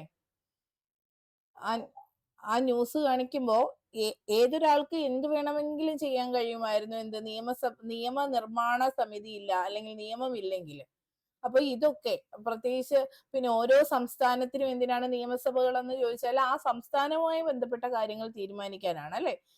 അതിനുവേണ്ടി ജനാധിപത്യപരമായി മുന്നോട്ട് കൊണ്ടുപോകാനാണ്. ഇപ്പം രാജഭരണ കാലഘട്ടത്തിലാണെങ്കിൽ രാജാവിന്റെ ഇഷ്ടം മാത്രമായിരുന്നു നോക്കുന്നത്. നിയമമില്ല അല്ലെങ്കിൽ നമ്മളെ നോക്കാനായിട്ട് ഒരു വ്യക്തി ഇല്ല എന്നുണ്ടെങ്കിൽ, അത് ജനാധിപത്യപരമായി തിരഞ്ഞെടുത്ത വ്യക്തി ഇല്ല എന്നുണ്ടെങ്കിൽ സ്വേച്ഛാധിപത്യമായി പോകും. അവരുടെ താല്പര്യം അനുസരിച്ച് മാത്രമായിരിക്കും കാര്യങ്ങൾ ചെയ്യുക. നമ്മളുടെ ആരുടെ ഇഷ്ടം നോക്കില്ല. ഈ ക്ലാസ്സിൽ ടീച്ചർ വന്നിട്ട് പിന്നെ ടീച്ചറിന്റെ ഇഷ്ടം മാത്രം, ടീച്ചറിന് എപ്പോഴും അങ്ങ് പഠിപ്പിക്കണം എന്ന് പറഞ്ഞാൽ നിങ്ങൾ സമ്മതിക്കുമോ, നിങ്ങൾക്ക് ഇഷ്ടാവോ എന്ന് ചോദിക്കുമ്പോഴേ മറുപടി വരും. അവർക്ക് ഇഷ്ടമല്ല അല്ലെ. അവർക്ക് എന്ത് വേണം? കളിക്കണം, പിന്നെ കളിക്കണം, പഠിക്കണം, പാടണം, ഡാൻസ് ചെയ്യണം, ഇതെല്ലാം അവരുടെ ഇഷ്ടമാണ്. അപ്പൊ അതും കൂടി മനസ്സിലാക്കി ചെയ്തെങ്കിലേ എല്ലാവരും സന്തോഷമായിട്ട് ഇരിക്കുകയുള്ളൂ അല്ലെ. നല്ല നടത്തിപ്പിന് അത് അത്യാവശ്യമാണ്. അങ്ങനെയൊക്കെ പറഞ്ഞ് നമുക്ക് നിയമത്തിലേക്ക് കുട്ടികളെ കൊണ്ടുവരാനാകും. ഇപ്പൊ വാർത്തകൾ കാണിച്ചാൽ തന്നെ ഇതിപ്പോ ഇത്രയും നിയമ സംവിധാനം ഉണ്ടായിട്ടും കുറ്റകൃത്യങ്ങളൊക്കെ ഉണ്ടാകുന്നു. അപ്പൊ നിയമമില്ലായിരുന്നെങ്കിലോ നമ്മുടെ വീട്ടിലെ മറ്റുള്ളവർ ഇടിച്ചു കയറിയേനെ അല്ലെ. നമുക്ക് സുരക്ഷിതമായി നമ്മളുടെ വീടുകളിൽ കഴിയാനാകാതെ വരും. ആർക്ക് വേണമെങ്കിൽ ഏത് സമയത്തും വരാം, പോകാം, എന്ത് വേണമെങ്കിൽ ചെയ്യാം എന്നുള്ള അവസ്ഥ. ഇപ്പൊ നിയമത്തെ ഭയന്നാണ്, അല്ലെങ്കിൽ അത് ശരിയല്ല എന്ന തോന്നൽ വന്നതൊക്കെ നിയമം ഉള്ളത് കൊണ്ടാണ്. ഇതിന്റെ സുഗമമായ നടത്തിപ്പിന് നിയമനിർമ്മാണ സഭയൊക്കെ ആവശ്യമാണ്, നിയമസഭ ആവശ്യമാണ്, തുടങ്ങിയ കാര്യങ്ങളിലേക്ക് നമുക്ക് അങ്ങനെയൊക്കെ കൊണ്ടെത്തിക്കാം. പിന്നെ അതിനകത്ത് ആ പാഠവുമായി ബന്ധപ്പെട്ട ആശയം ടീച്ചർ ഒന്ന് നോക്കുമ്പോൾ തന്നെ അറിയാം അല്ലേ. പിന്നെ എങ്ങോട്ടൊക്കെയാണ് പോകുന്നത്, ഞാൻ രാജാവിനെ കാണാനല്ല എന്നൊക്കെ പറഞ്ഞിട്ടല്ലേ ആ ആശയം പോകുന്നത്. ഞങ്ങളുടെ അതെ, അത്തരത്തില് ഞങ്ങൾ തന്നെ തിരഞ്ഞെടുത്ത, അവിടെ തന്നെ ജനങ്ങൾക്ക് വേണ്ടി തിരഞ്ഞെടുത്താന്നൊന്നും പറയുന്നില്ല അല്ലെ. കുട്ടിയെ കൺഫ്യൂസ്ഡ് ആക്കുന്നില്ല. ഞങ്ങൾ തന്നെ തിരഞ്ഞെടുത്ത ഞങ്ങളുടെ രാജാവ്. ആദ്യം അത്രമാത്രം മതി. ഞങ്ങൾ തന്നെ തിരഞ്ഞെടുക്കുന്ന ആളുകളാണ് ഈ മന്ത്രിമാരും പിന്നെ മുഖ്യമന്ത്രിയും ഒക്കെ എന്നുള്ള, മുഖ്യമന്ത്രി നമ്മൾ ഡയറക്റ്റ് അല്ലെങ്കിൽ പോലും നമ്മുടെ പ്രതിനിധികൾ അല്ലെ. അപ്പൊ ആ ആശയമൊക്കെ കുട്ടിയിലേക്ക് നമുക്ക് എത്തിക്കാനാകും. ഓക്കെ അല്ലേ. ഇനി ഇന്ന് ഞാൻ ഇട്ട വീഡിയോ എല്ലാവരും കാണണേ. ലാംഗ്വേജ് ഗെയിംസ് ഇംഗ്ലീഷുകാർ മാത്രമല്ല, എല്ലാവർക്കും അത് വേണം. പിന്നെ അതുപോലെ തന്നെ ഇന്ന് ചോദിച്ച മറ്റൊരു ചോദ്യമായിരുന്നു സോർട്ട്, SORT, സോർട്ട്. ചോദ്യം ഞാൻ അതുപോലെ എഴുതി വെച്ചിട്ടുണ്ട്. കുട്ടികളുടെ മനസ്സിൽ ചെറിഷ്ഡ് മൊമെന്റ്സ്, ആ ടീച്ചർ എഴുതിയതെന്ന് വെച്ചാൽ എന്റെ ഫ്രണ്ടാണ്. ഇപ്പം എഴുതിയത് കുട്ടികളുടെ മനസ്സിൽ ഓർക്കത്തക്ക രീതിയിലുള്ള അധ്യാപികയാകുക. അപ്പം ചോദിച്ചു എങ്ങനെയാണ് ഓർക്കത്തക്ക രീതിയിലുള്ള അധ്യാപികയാവുക. ഇപ്പൊ ടീച്ചറിന്റെ ഉത്തരം ഇങ്ങനെയായിരുന്നു. അവർക്ക് നല്ല പിന്നെ ഓർക്കാൻ കഴിയുന്ന അനുഭവങ്ങൾ കൊടുത്തുകൊണ്ട്, ടീച്ചറെ സ്നേഹത്തോടെ ഓർക്കത്തക്ക രീതിയിലും ഓർക്കാൻ കഴിയുന്ന അനുഭവങ്ങൾ കൊടുത്തുകൊണ്ടും എന്നൊക്കെ ഉള്ള രീതിയിലാണ് ടീച്ചർ മറുപടി പറഞ്ഞത്. അപ്പോൾ ഇന്റർവ്യൂവർ ചോദിച്ച ചോദ്യം, കുട്ടികൾക്ക് ചെറിഷ്ഡ് മൊമെന്റ്സും ലോങ് ലാസ്റ്റിംഗ് മെമ്മറീസും ഒക്കെ കൊടുക്കണമെന്നാണല്ലോ ടീച്ചറിന്റെ ആഗ്രഹം. ഇവയൊക്കെ കുട്ടികളിൽ ക്രിയേറ്റ് ചെയ്യണമെന്നാണല്ലോ ടീച്ചറുടെ ആഗ്രഹം. ടീച്ചർ BEd കഴിഞ്ഞ ആളാണല്ലോ. സോർട്ട്, SORT, സോർട്ട് എന്ന പദം കേട്ടിട്ടുണ്ടോ എന്നാണ് ചോദിച്ചത്. അപ്പം ടീച്ചർ കേട്ടിട്ടില്ല. ടീച്ചർ പറഞ്ഞു അറിയില്ല. ഞാൻ കേട്ട സോർട്ട് നമ്മൾ സോർട്ട് ചെയ്യുക എന്നുണ്ടല്ലോ, തരംതിരിക്കുക എന്ന അർത്ഥത്തിലുള്ള സോർട്ടിങ്, അത് കേട്ടിട്ടുണ്ട്. സോർട്ടിങ് കേട്ടിട്ടുണ്ടോ എന്നാണ് ചോദിച്ചത്. പിന്നീട് ടീച്ചറിനോട് ലാംഗ്വേജ് ഗെയിമിലേക്കും ഒക്കെ പോയി. അപ്പൊ എനിക്ക് തോന്നിയത് മറ്റൊരു സോർട്ടിങ് ഉണ്ട് ലാംഗ്വേജ് ഗെയിമിൽ, അല്ലെങ്കിൽ ലാംഗ്വേജ് പഠിപ്പിക്കാനായിട്ട്. നമ്മളിപ്പോ ഭാഷ പഠിപ്പിക്കുമ്പോൾ വാക്കുകൾ സോർട്ട് ചെയ്തെടുക്കാൻ പറയാം. അനിമൽസിന്റെ വാക്കുകൾ സോർട്ട് ചെയ്തെടുക്കൂ, പിന്നെ വേർബുകൾ സോർട്ട് ചെയ്തെടുക്കൂ, നൗണുകൾ സോർട്ട് ചെയ്തെടുക്കൂ, ഫ്ലവേഴ്സ് സോർട്ട് ചെയ്തെടുക്കൂ, ഇങ്ങനെ പറയും. അടുത്ത സ്റ്റെപ്പ് എന്ന് പറയുന്നത് സെന്റൻസുകൾ സോർട്ട് ചെയ്തെടുക്കൂ എന്നുള്ള രീതിയിൽ കുട്ടികളോട് പറയാറുണ്ട്. ഇങ്ങനെ ഈ സോർട്ട് ചെയ്തെടുക്കാൻ പറയുമ്പോൾ അവര് അതിന്റെ സ്പെഷ്യാലിറ്റീസ് സ്വയം മനസ്സിലാക്കുക ചെയ്യുന്നത്. വെർബുകൾ സോർട്ട് ചെയ്തെടുക്കുന്ന കുട്ടി, ക്രിയകളാണല്ലോ വേർബ് എന്ന് പറയുന്നത്. പ്ലേ, റൈറ്റ്, റീഡ്, ഇതൊക്കെ വേർബുകളാണ്. അത് മറ്റുള്ളവയിൽ നിന്ന് വ്യത്യാസപ്പെട്ടിരിക്കുന്നു എന്ന് മനസ്സിലാവുമ്പോൾ മാത്രമല്ലേ അവൻ അതിനെ എടുത്തു വെക്കാൻ പറ്റുന്നുള്ളൂ. പ്ലേ പോലുള്ള വേർബുകൾ സോർട്ട് ചെയ്യൂ എന്നാണ് നമ്മൾ കുട്ടികളോട് പറയുന്നത്. അപ്പൊ പ്ലേ എന്ന് പറഞ്ഞാൽ കളിക്കുകയാണ്, അപ്പൊ അത് പ്രവൃത്തിയാണ്.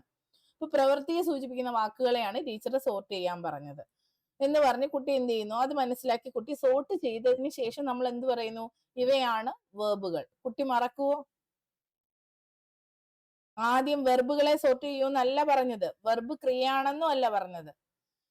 പ്ലേ എന്ന് പറയുന്ന വാക്ക് കളിക്കുക എന്നാണല്ലോ, അതുപോലുള്ള മറ്റു വാക്കുകൾ, പദങ്ങൾ കണ്ടെത്തൂ എന്നുള്ള രീതിയിലാണ് നമ്മൾ പറയുന്നത്. അപ്പൊ കുട്ടി അറിയാതെ സോർട്ടിങ്ങിലൂടെ നമ്മൾ എന്ത് ചെയ്തു, വേർബ് എന്നുള്ള ആശയം കുട്ടിക്ക് കൊടുത്തു.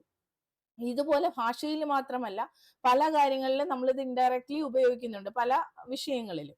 അങ്ങനെ ഒരു സോർട്ടിംഗ് ഉണ്ട്. അതിന്റെ ഡീറ്റെയിൽഡ് വീഡിയോ ആയിട്ട് തന്നെ ഞാൻ ചെയ്ത് നിങ്ങളിലേക്ക് എത്തിക്കാം. നിങ്ങളോട് അത് പറഞ്ഞു, അമൃതയ്ക്ക് പോകാനുള്ളത് കൊണ്ട്, കൊല്ലം ആയതുകൊണ്ടും ഞാൻ ഒന്ന് പറഞ്ഞതാണത്. അപ്പോൾ അതുപോലെ തന്നെ പിന്നെ മറ്റൊരു സോർട്ടിംഗ് ഉണ്ട്, അത് കുറച്ച് ഡീപ്പ് ആയിട്ടുള്ളതാണ്. അതാണ് എന്ന് എനിക്ക് തോന്നുന്നില്ല. അത് BEd ബന്ധപ്പെട്ട സ്പെഷ്യൽ ഓറിയന്റേഷൻ ഫോർ അല്ല, അതല്ല, ഞാനത് എഴുതി വെച്ചിരുന്നു. ഈ സാറ് അല്ല ഇങ്ങനെ പറഞ്ഞത് കൊണ്ട് ഞാനതൊന്ന് നോട്ട് ചെയ്ത് വെച്ചിട്ടുണ്ട്. ഞാനത് പറയാം എന്താണെന്ന്. സ്ലൈഡൊക്കെ ആക്കി വെച്ചു, പെട്ടെന്ന് ഓർക്കുന്നില്ല.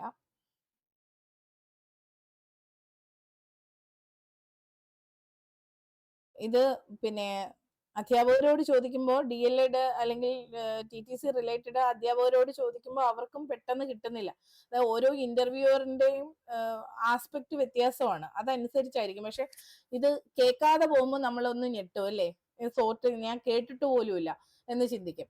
ഇനി പുള്ളി ഇതല്ല ഉദ്ദേശിച്ചതെങ്കിലും നമുക്ക് ഇങ്ങനെ ഒരു കാര്യം അറിയാം എന്നുള്ള രീതിയിൽ നമ്മൾ പറയുമ്പോൾ പുള്ളി തന്നെ ഇനി എനിക്ക് തെറ്റിയതാണോ എന്ന് ചിന്തിക്കാനുള്ള ഒരു വഴി നമ്മൾ ഇട്ട് കൊടുക്കുകയാണ്. അല്ലെങ്കിൽ ഇങ്ങനെയും സോർട്ടിംഗ് ഉണ്ട് എന്ന് നമ്മൾ എന്ത് ചെയ്യാണ്, പറഞ്ഞു കൊടുക്കുകയാണ്. സോർട്ടിംഗ്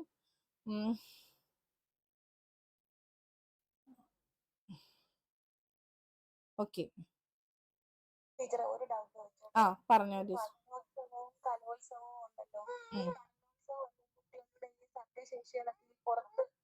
ആ ഇന്ന് ഞാൻ ചോദിക്കണം എന്ന് വിചാരിച്ചു. ആ പറഞ്ഞോ ടീച്ചറെ. സർഗശേഷികൾ പഠനോത്സവം എന്താണെന്നാണോ?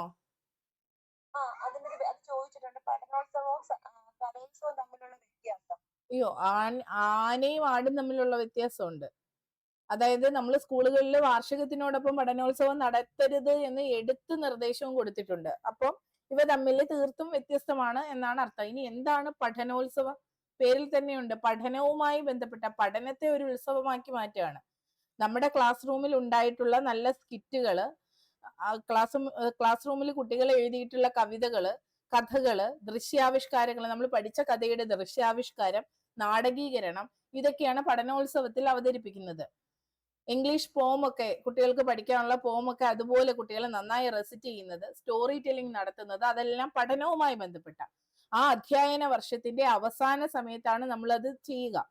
അപ്പൊ അധ്യയന വർഷത്തിൽ കുട്ടി നേടിയ അറിവുകളുടെ പ്രകടനമാണത്. അതിന്റെ വേദി എങ്ങനെയായിരിക്കണം? ഒരിക്കലും സ്കൂൾ കോമ്പൗണ്ടിലല്ല പഠനോത്സവങ്ങൾ നടത്തേണ്ടത്, പൊതു ഇടങ്ങളിലാണ് പഠനോത്സവം നടത്തേണ്ടത്. ചന്തകളിൽ വരെ പഠനോത്സവം കൊണ്ടുപോയി നടത്തും, ആള് കൂടുന്ന ഇടം. എന്ന് വെച്ചാൽ എവിടെയാണോ ജനങ്ങൾ കൂടുന്നത് ആ ഇടത്തിലേക്ക് നമ്മൾ ഇറങ്ങിച്ചെന്ന് വളരെ മനോഹരമായിട്ട് നന്നായിട്ട് ദൃശ്യാവിഷ്കാരങ്ങളൊക്കെ നടത്തുക. അതിനകത്തൊരു ഹിഡൻ അജണ്ട എന്തായിരിക്കും? നമ്മുടെ പൊതുവിദ്യാലയങ്ങൾ ചെയ്യുന്നുണ്ട്, അവരുടെ ഭാഷാശേഷി വികസിക്കുന്നുണ്ട്. ഇത്തരത്തിലുള്ള അതെ, പ്രത്യേകിച്ച് ഇംഗ്ലീഷിന്റെ കാര്യത്തിൽ അതാണല്ലോ എല്ലാവർക്കും വേണ്ടത്. അപ്പൊ ഇംഗ്ലീഷിന് കുറച്ചുകൂടി ഇമ്പോർട്ടൻസ് പഠനോത്സവത്തിൽ കൊടുക്കണമെന്നാണ് എന്റെയും അഭിപ്രായം. മാതൃഭാഷയ്ക്ക് വേണ്ടെന്നല്ല, കുട്ടി മാതൃഭാഷ എത്ര നന്നായി ഉപയോഗിച്ചാലും നമ്മുടെ സമൂഹത്തിന്റെ ചിന്താഗതി എങ്ങനെയാണ്, അവർ പലപ്പോഴും അത് അപ്രിഷിയേറ്റ് ചെയ്യുന്നില്ല. മാതൃഭാഷ വേണം, ഒപ്പം ഗ്ലോബൽ ലാംഗ്വേജ് എന്നുള്ള ഇമ്പോർട്ടൻസ് ഇംഗ്ലീഷിന് കൊടുക്കുകയും വേണം. അപ്പോൾ ഈ പഠനോത്സവങ്ങൾ നടത്തി തുടങ്ങിയതിന് ശേഷം എനിക്ക് തോന്നുന്നു 2018 സമയമാണെന്ന്, അത് നമുക്ക് കറക്റ്റ് നോക്കിയിട്ട് എടുത്താൽ മതി. എന്തായാലും പൊതുവിദ്യാലയ സംരക്ഷണ യജ്ഞത്തിന്റെ ഭാഗമായിട്ടാണ് ഇത് തുടങ്ങുന്നത്. ആ പഠനോത്സവങ്ങൾ കൃത്യമായി നടത്തിയതിനു ശേഷം പൊതുവിദ്യാലയങ്ങളിലേക്ക് കുട്ടികളുടെ കുത്തൊഴുക്കായിരുന്നു. ഇപ്പൊ ആ ഒഴുക്ക് തിരിച്ചൊക്കെ പോകുന്നുണ്ട്. അതിനെ പിടിച്ചു നിർത്താനാണ് നമ്മൾ നോക്കേണ്ടത്. വിദ്യാലയങ്ങളിൽ കുട്ടികൾ ഇത്രയും മികച്ച പ്രവർത്തനങ്ങളിലൂടെ കടന്നു പോകുന്നു എന്ന് പൊതുസമൂഹം മനസ്സിലാക്കി കുട്ടികളെ ഇങ്ങോട്ടേക്ക് അയക്കുന്ന പ്രവണതയായിരുന്നു. അതായത് ലൈബ്രറികളിലേക്ക് നമ്മൾ കുട്ടികളെ കൊണ്ടുപോയിട്ട് അവതരിപ്പിക്കാറുണ്ട്. ജനങ്ങൾ കൂടുന്ന ഏത് അതായത് നമ്മുടെ മുക്ക് അല്ലെങ്കിൽ ജംഗ്ഷനുകൾ എന്നൊക്കെ പറയത്തില്ലേ, അവിടെയൊക്കെ കുട്ടികളെ കൊണ്ട് ചെന്ന് കൃത്യമായ രംഗസജ്ജീകരണത്തോടെ നല്ല അതിന് കുറച്ച് ഫണ്ടും കൊടുത്തിട്ടിരുന്നു കേട്ടോ, ഉപകരണങ്ങളൊക്കെ വാങ്ങാനായിട്ട്, ഉണ്ടാക്കാനായിട്ട്. അപ്പൊ അതൊക്കെ ഗ്രീൻ പ്രോട്ടോകോൾ പാലിച്ച് വേണം ഇതിന്റെ ഉപകരണങ്ങൾ. അതായത് ഇപ്പൊ ചിറകുകളൊക്കെ ഉണ്ടാക്കേണ്ടി വരും, ബട്ടർഫ്ലൈയുടെ ചിറക് അല്ലെ, പക്ഷികളുടെ ചിറക്, ഇതൊക്കെ ചാർട്ട് പേപ്പറിലും ഒക്കെ. അപ്പൊ അതൊക്കെ അങ്ങനെയാണ് കുട്ടികൾ തന്നെ നിർമ്മിച്ച് അതിനകത്ത് ക്രാഫ്റ്റും വരുന്നുണ്ട്. അത്തരത്തിലാണ് ചെയ്യുന്നത്, നല്ല കളർഫുൾ ആയിട്ട്. ഇപ്പൊ എല്ലാത്തിലും വെള്ളം ചേർക്കലാണല്ലോ, അത് നിർബന്ധമായി നടത്തണമെന്ന് തന്നെയാണ്. പക്ഷെ ഇപ്പൊ പലയിടത്തും ചെയ്യുന്നില്ല. അത് നമ്മൾ പറയേണ്ട കാര്യമില്ല. നമ്മളോട് ചോദിച്ചാ ചെയ്യുന്നുണ്ട് എന്നുള്ള രീതിയിൽ പറഞ്ഞു വെക്കുക. അവര് അത് എടുത്തു കളഞ്ഞിട്ടില്ല, പഠനോത്സവങ്ങൾ വേണ്ടാന്ന്. പറഞ്ഞു. അധ്യയന വർഷം അവസാനിക്കാറാവുമ്പോഴത്തേക്കാണ് പഠനോത്സവങ്ങൾ നടത്താറ്. അതുവരെയും നമ്മൾ ചെയ്ത സ്കൂളിലെ ടോപ്പ് ആയിട്ടുള്ള കാര്യങ്ങൾ. എനിക്ക് പെട്ടെന്ന് ഓർമ്മ വന്നത്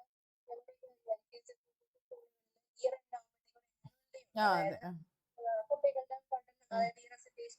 എല്ലാം ഇംഗ്ലീഷ് പ്രസന്റേഷൻ, അതിന്റെ എസ്സേ റൈറ്റിംഗ്, അങ്ങനെ കുറച്ച് എനിക്ക് പെട്ടെന്ന് ഓർമ്മ വന്നത്. പക്ഷെ ആനുവൽ ഡേ എന്ന് പറയുമ്പോൾ നമുക്ക് ഇഷ്ടമുള്ളതൊക്കെ എടുത്തൂടെ? ഇത് പാഠഭാഗങ്ങൾ മാത്രമാണ്. പാഠഭാഗങ്ങളുമായി ബന്ധപ്പെട്ടുണ്ടായിട്ടുള്ള പ്രോഡക്റ്റുകൾ, അത് ക്ലാസ് റൂമിൽ കുട്ടിയുടെ സർഗാത്മകത ഉണർത്തിയ പ്രോഡക്റ്റുകളാകാം, പഠന പ്രവർത്തനത്തിന്റെ ഭാഗമായി അവൻ എഴുതിയ ഒരു കവിതയാകാം, എന്തുമാകാം. പക്ഷെ എല്ലാം പാഠഭാഗവുമായി ബന്ധപ്പെട്ട കാര്യങ്ങളാണ് അവതരിപ്പിക്കുക. അതെ, ലഘു പരീക്ഷണങ്ങളാകാം. അങ്ങനെ അഞ്ജലി ടീച്ചർ ഏത് സമയത്ത് അത് നടത്തുന്നതെന്ന് ഓർമ്മയുണ്ടോ? അഞ്ജലി സുബീഷ്. 2019 ടീച്ചിങ് പ്രാക്ടീസിന് പോയ സമയത്താണ് ആദ്യം ഇത് കാണുന്നത്. അത് ഭയങ്കര മികവായിട്ട് അവർ ചെയ്തിട്ടുണ്ടായിരുന്നത്. അപ്പൊ ഈ ശാസ്ത്ര പരീക്ഷണങ്ങൾ, അതുപോലെ ചെറിയ ക്ലാസ്സിലെ കുട്ടികൾ വായിക്കുന്നത്, അങ്ങനെ ഗണിത പസിൽസ് ചെയ്യുന്നത്, അങ്ങനെ കുറെ ആക്ടിവിറ്റീസ് അവർ ചെയ്തിരുന്നു. അതിന് ഭയങ്കര ഓർമ്മയായിട്ട് നിൽക്കുന്നതാണ്. ഞാൻ ഓർത്ത് പറഞ്ഞു, കറക്റ്റ് എനിക്ക് വരച്ച ഓർമ്മയായിട്ട്. ടീച്ചറെ അതുപോലെ മികവുത്സവം എന്നും ചോദിക്കാം കേട്ടോ, മികവുത്സവങ്ങൾ എന്നും ചോദിക്കാം. അപ്പൊ അത് ഞാൻ ഇന്ന് പറയാനായിട്ട് ഇവിടെ എഴുതിയിട്ടിരുന്നു. അപ്പൊ മികവുത്സവങ്ങൾ എന്ന് വെച്ചാൽ പഠനോത്സവം അതിന്റെ ഒരു റിഫ്ലക്ഷൻ ആണ് കേട്ടോ. മികവുകൾ കാണിക്കാനുള്ള വേദികൾ എന്നുള്ള അർത്ഥത്തിലാണ്, അങ്ങനെയും ഒരു പ്രയോഗമുണ്ട്. പിന്നെ മറ്റ് പ്രത്യേകിച്ച് വേറൊന്നുമില്ല. ഇന്ന് നിങ്ങൾക്ക് ആർക്കും അധികം സമയം കിട്ടിയിട്ടില്ല. നിങ്ങൾ കേൾവിക്കാരായിരുന്നു. മറ്റൊന്നും കൊണ്ടല്ല, അറിയാലോ, അമൃത ടീച്ചറിന് നാളെ ഇന്റർവ്യൂ ആയതുകൊണ്ടാണ്. ഇനി നിങ്ങളുടെ ചോദ്യങ്ങൾ ചോദിക്കാം. നിങ്ങൾക്ക് എന്തെങ്കിലും സംശയം ഉണ്ടെങ്കിൽ അത് ചോദിക്കാം. എന്തെങ്കിലും പറയാനുണ്ടെങ്കിൽ.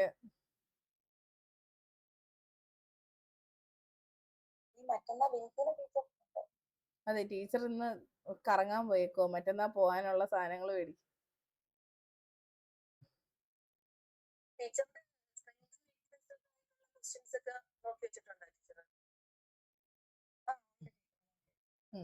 കുഴപ്പമില്ല.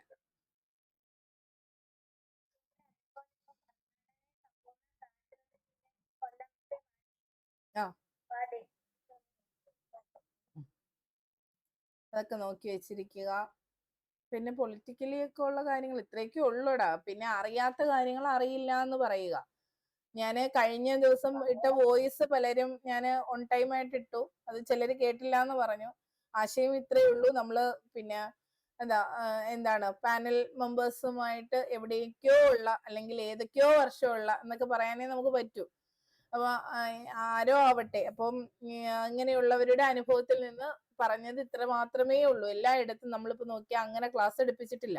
ഇപ്പൊ പൊതുനിർദ്ദേശമാണ് എന്ന് അതിൽ നിന്ന് മനസ്സിലാക്കാം. എന്ന് കരുതി ഒരു ക്ലാസ് എടുക്കാൻ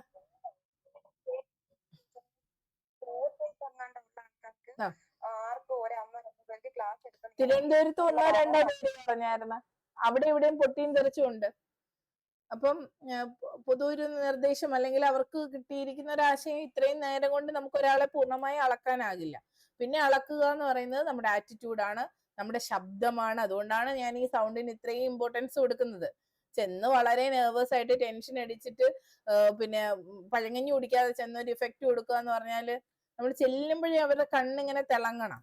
അങ്ങനെ ചിരിച്ചോണ്ട് കയറിയിട്ട് പോലും ഇന്ന് പിന്നെ അത്ര ഫ്രണ്ട്ലി ആയിട്ട് തിരിച്ചൊരു ആറ്റിറ്റ്യൂഡ് കിട്ടിയിട്ടില്ല എന്നും പറഞ്ഞവരുണ്ട്. അപ്പൊ ഓരോരുത്തരുടെ ആറ്റിറ്റ്യൂഡാണ്. അവരെ നമ്മൾ മാറ്റാൻ ശ്രമിക്കുക വേണ്ടത്, അല്ലെ? കുറഞ്ഞൊരു സമയം കൊണ്ട് നമ്മൾ അങ്ങോട്ടൊരു ഇംപ്രഷൻ ഉണ്ടാക്കുക. എന്റെ ബോർഡിലെ 3 പേരും 3 തരക്കാരായിട്ടാണ് എനിക്കും ഫീൽ ചെയ്തത്. അപ്പൊ ഞാൻ എന്തെങ്കിലും പറയുമ്പോൾ നിങ്ങൾ അത് ടെൻസ്ഡ് ആവും. ഒന്ന് നടുക്കിരിക്കുക. ചെയർമാൻ വളരെ ഹാപ്പി ആയിട്ട് ചിരിച്ച് കളിച്ചൊക്കെ കാര്യമൊക്കെ പറഞ്ഞു അവസാനമൊക്കെ. അപ്പൊ ചെന്ന് കയറിയപ്പോഴും ഒരു തിളക്കമൊക്കെ ഉണ്ടായിരുന്നു, നമ്മൾ ചിരിച്ചോണ്ട് ചെന്നതിന്റെ.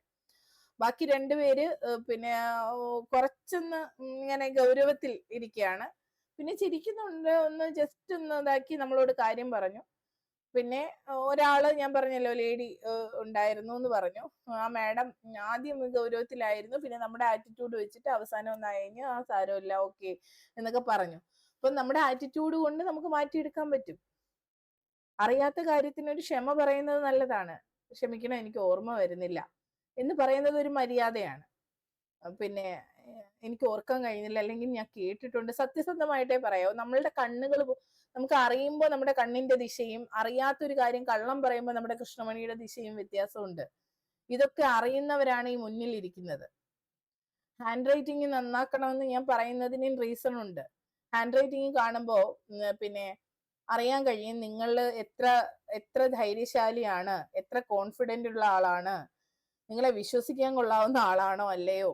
ഇതൊക്കെ ഹാൻഡ് റൈറ്റിങ്ങിലൂടെ കുറേയൊക്കെ നമുക്ക് മനസ്സിലാവും. എന്ന് കരുതി എല്ലാം ശരിയാവണമെന്നില്ല, എങ്കിലും ചില കാര്യങ്ങൾ നമുക്ക് മനസ്സിലാക്കാനാകും.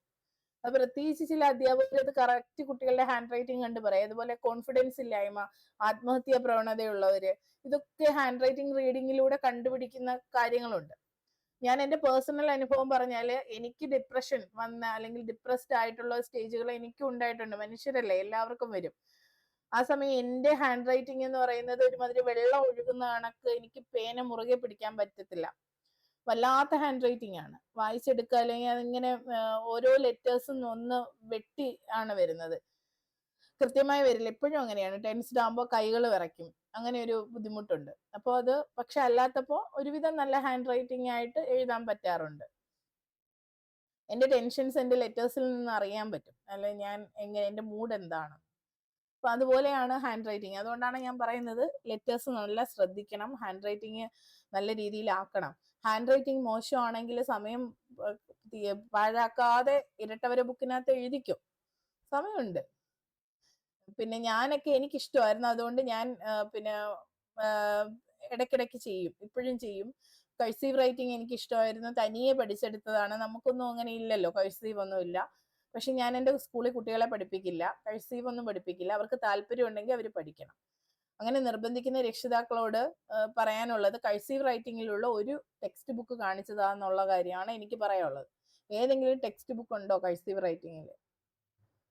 ഉണ്ടോ? അച്ചടി ഭാഷയിൽ അച്ചടിക്കുന്ന ഇതെങ്ങനെയാണോ, പുസ്തകത്തിൽ എങ്ങനെയാണോ അച്ചടിക്കുന്നത്, അതാണ് നമ്മൾ കുട്ടികളെ പഠിപ്പിക്കേണ്ടത്. എങ്കിലേ കുഞ്ഞുങ്ങൾക്ക് അതുമായിട്ട് കണക്ട് ചെയ്യാൻ പറ്റും. മറ്റേത് അവരിൽ കൺഫ്യൂഷൻ ആണ് ഉണ്ടാക്കുന്നത്. ഹാൻഡ് റൈറ്റിംഗ് നീറ്റ് ആക്കുന്നതിനുള്ള ഒരു മാർഗമായിട്ടൊന്നും കഴ്സീവിനെ അതിനെ ആളുകൾ അങ്ങ് കുറച്ചുകൂടി അങ്ങ് ഉയർന്ന ഒരു ലെവലായിട്ടോ, കഴ്സീവിലൊക്കെ എഴുതുമ്പോൾ എന്തോ ആണെന്നുള്ളൊരു ഭാവമൊക്കെയാണ്. അല്ലാതെയും ഉണ്ട്, ആശയം ഉണ്ടാക്കുന്നതിലാണ് കാര്യം. പിന്നെ പകർത്ത് എഴുതിയെന്ന് കരുതി അക്ഷരങ്ങൾ നേരെയാവില്ല, പ്രത്യേകിച്ച് കുഞ്ഞുങ്ങള്.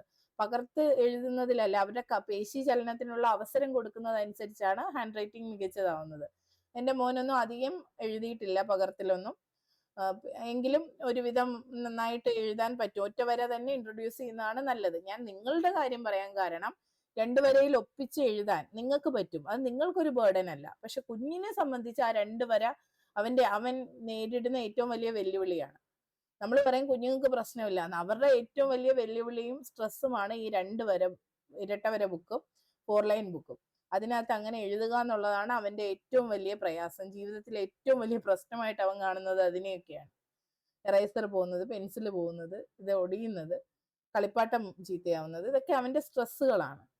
അപ്പം ഇരട്ടവര ബുക്കിൽ നിങ്ങൾക്ക് എഴുതിയ ഹാൻഡ് റൈറ്റിംഗ് പിന്നെയും മെച്ചപ്പെടുത്താൻ ആകും. അതായത് അതിന്റെ ആ സ്റ്റൈല് എങ്ങനെ എവിടെ നിൽക്കണം അങ്ങനെയൊക്കെ. ഊച്ചിന്നെ ഞാൻ പ്രത്യേകിച്ച് പറയാറുണ്ട്, നേരെ നമ്മൾ എങ്ങോട്ടേക്കാണ്, ഇടത്തേക്കാ അല്ലേ, ഇങ്ങനെ തിരിച്ച് അങ്ങോട്ട് വലത്തേക്ക് ഇടരുത്, തെറ്റാണ്, അങ്ങനെ ചെയ്യരുത്. ഓരോ അക്ഷരത്തിനും ഓരോ ശൈലിയുണ്ട്, അതനുസരിച്ച് എഴുതുക. ഇനിയെങ്കിലും അത് പഠിക്കുക. പിന്നെ ഞാൻ പറഞ്ഞു, എൻ്റെ അച്ഛൻ HM റിട്ടയർഡ് ആയ ആളാണ്. ടീച്ചേഴ്സിനെ കൊണ്ട് പകർത്ത് എഴുതിപ്പിക്കുമായിരുന്നു. അപ്പം അത് എഴുതിപ്പിച്ച് അത് ഓക്കെ ആണെന്ന് കണ്ടാൽ പിന്നീട് എപ്പോഴും എഴുതിപ്പിക്കുകയല്ല, എഴുതിപ്പിച്ച് ഓക്കെ അല്ലാത്തവരെ കൊണ്ട് എഴുതിപ്പിക്കുമായിരുന്നു. അത് ആവശ്യമാണ്. കാര്യം നമ്മൾ ബോർഡിൽ എഴുതുന്നത്, ബ്ലാക്ക് ബോർഡിൽ എഴുതുന്നത് മാതൃകയാണ്, കുട്ടിക്കുള്ള ഏറ്റവും മികച്ച മാതൃകയായിരിക്കണം. അത്തരത്തിൽ വേണം ചെയ്യാനായിട്ട്. പിന്നെ ഇപ്പൊ അതിന് പരിഹാരം നല്ല സംവിധാനമുണ്ട്. നിങ്ങളുടെ ഹാൻഡ് റൈറ്റിംഗ് മോശമാണെന്ന് കണ്ടിട്ട് നിങ്ങളോട് ചോദിക്കുകയാണ്, ഹാൻഡ് റൈറ്റിംഗ് മോശമാണ്, അപ്പൊ നിങ്ങൾ എങ്ങനെ കുട്ടികൾക്ക് നല്ല മാതൃക കാണിച്ചു കൊടുക്കും ചോദിച്ചാൽ എന്ത് പറയും?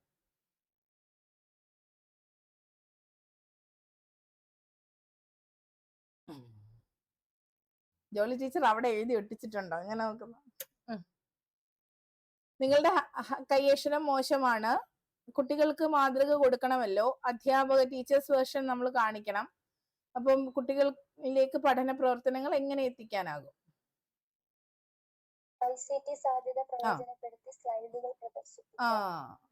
അങ്ങോട്ടേക്ക് എത്തിയില്ല, എല്ലാരും വണ്ടി വിളിക്കുന്നതേ ഉള്ളായിരുന്നു അല്ലേ? ICT സാധ്യത അങ്ങ് മറന്നുപോയി. ഒന്ന് ഹാൻഡ് റൈറ്റിംഗ് നന്നാക്കാൻ നമ്മൾ ശ്രമിക്കും അല്ലേ?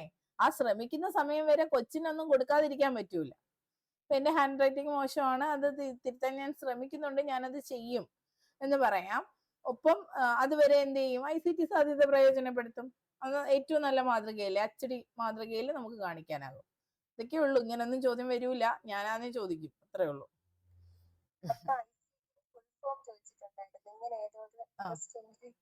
പറഞ്ഞോ, ഫുൾ ഫോം പറഞ്ഞോ. ICT ഇൻഫർമേഷൻ എന്താണ്? ടെക്നോളജി. നമ്മള് BEd-നൊക്കെ പഠിച്ചതാണല്ലേ. സോർട്ടിങ് എന്നുള്ളതിനെ കുറിച്ചുള്ള ക്ലാസ് ഞാൻ എന്തായാലും ചെയ്തിടാം കേട്ടോ. ഇനി എന്ത് സോർട്ടിങ് ആണെങ്കിലും 2 തരവും നമുക്കൊന്ന് പറഞ്ഞ് ഇട്ടേക്കാം. ഓക്കെ.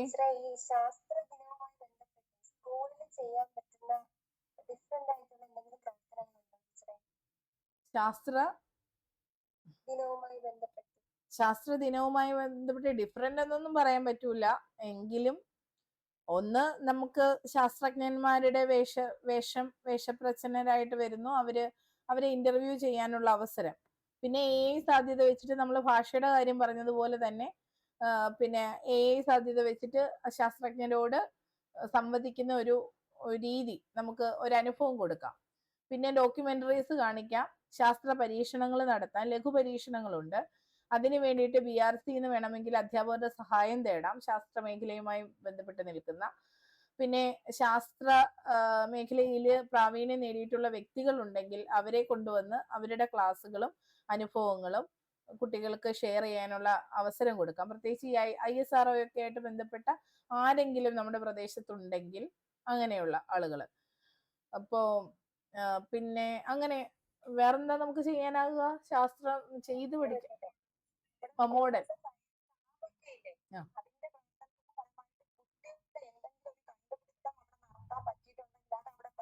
അതെ അതെ, മോഡലുകൾ ഉണ്ടാക്കാനുള്ള അവസരം കൊടുക്കാം കുട്ടികൾക്ക്, എന്തെങ്കിലും ഒരു വർക്കിംഗ് മോഡൽ ഉണ്ടാക്കാനായിട്ട് സയൻസുമായിട്ട് ബന്ധപ്പെട്ട്. പിന്നെ പരീക്ഷണം. അതെ. പിന്നെ നമ്മൾ പറഞ്ഞ അല്ലെങ്കിൽ വന്ന ഒരു ചോദ്യമാണ് അടുക്കളയിലെ രസതന്ത്രം. അങ്ങനെ ഒരു ടോപ്പിക് എടുത്താൽ കുട്ടികൾക്ക് കിട്ടുന്ന രാസവസ്തുക്കൾ അല്ലെങ്കിൽ രസതന്ത്രത്തിന് ഉപയോഗിക്കാവുന്ന വസ്തുക്കൾ ഉപയോഗിച്ചുള്ള പരീക്ഷണങ്ങൾ, അപ്പൊ അതിനെ കുറിച്ചൊന്ന് ഡീപ്പായിട്ട് നോക്കി വെക്കണം കേട്ടോ അഞ്ജലി ടീച്ചർ. എന്തൊക്കെയാണ് കെമിക്കൽ റിയാക്ഷൻ ഒക്കെ വേണ്ടി നമുക്ക് ഉപയോഗിക്കാൻ പറ്റുന്നത്, എന്തൊക്കെ പ്രവർത്തനങ്ങൾ നമുക്ക് ചെയ്യാൻ പറ്റും അടുക്കളയിലെ രാസവസ്തുക്കൾ കേട്ടോ.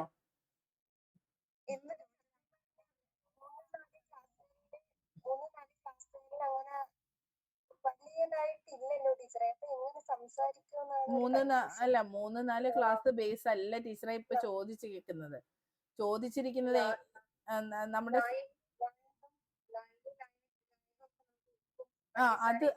അത് പറയാം. അതുപോലെ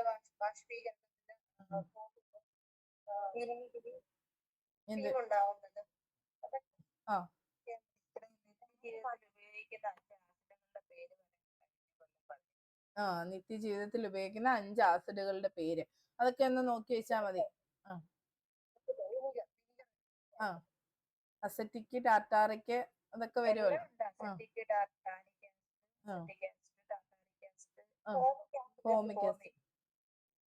ഫോമിക് ആസിഡ് നമ്മൾ എന്തിനാ ഉപയോഗിക്കുന്നത്? ഉറുമ്പിനകത്തുള്ള റബ്ബർ ഷീറ്റ്. ശരി. ഓക്കെ, അങ്ങനെ ഒന്ന് നോക്കി അത് ലിസ്റ്റ് ചെയ്ത് വെക്കുക. പിന്നെ റിസോഴ്സ് മാപ്പിംഗ് എന്ന് പറഞ്ഞാൽ ചോദിച്ചിട്ടുണ്ട്. റിസോഴ്സ് മാപ്പിംഗ് അത് ഓരോരുത്തർ പറയുന്നത് നമ്മുടെ നാട്ടിലുള്ള എന്തെങ്കിലും ഒരു കർഷകനാകാം, അല്ലെങ്കിൽ ഒരു വ്യക്തിയാകാം, അല്ലെങ്കിൽ എന്തെങ്കിലും ഒരു ചരിത്ര സംഭവങ്ങളാകാം, സ്മാരകമാകാം. വിഭവ ഭൂപടം നമ്മൾ ചെയ്തിട്ടില്ലേ? TTCക്ക് വിഭവ ഭൂപടം ചെയ്തിട്ടുണ്ടോ? ചെയ്തിട്ടുണ്ട്. പക്ഷെ ടീച്ചർ പറഞ്ഞതോടാണല്ലോ നമ്മൾ വിഭവ ഭൂപടം തയ്യാറാക്കിയിട്ടുള്ളത്. അതിനകത്ത് നമ്മള് വ്യക്തികളെ ഉൾപ്പെടുത്തിയിട്ടുണ്ട്. വിഭവ ഭൂപടം എന്ന് പറയുമ്പോൾ നമ്മള് ഇത് എന്താ മാപ്പ് ചെയ്തിട്ടുണ്ട്. അതായത് റിസോഴ്സുകള്, അതേപോലെ തന്നെ റിസോഴ്സ് ആയിട്ട് പേഴ്സൺസിനെ നമ്മൾ കണ്ട് അവരെ കുറിച്ചുള്ള വിവരങ്ങൾ ഉൾപ്പെടുത്തിയിട്ടുണ്ട്. അങ്ങനെയാ ചെയ്തത് അത്.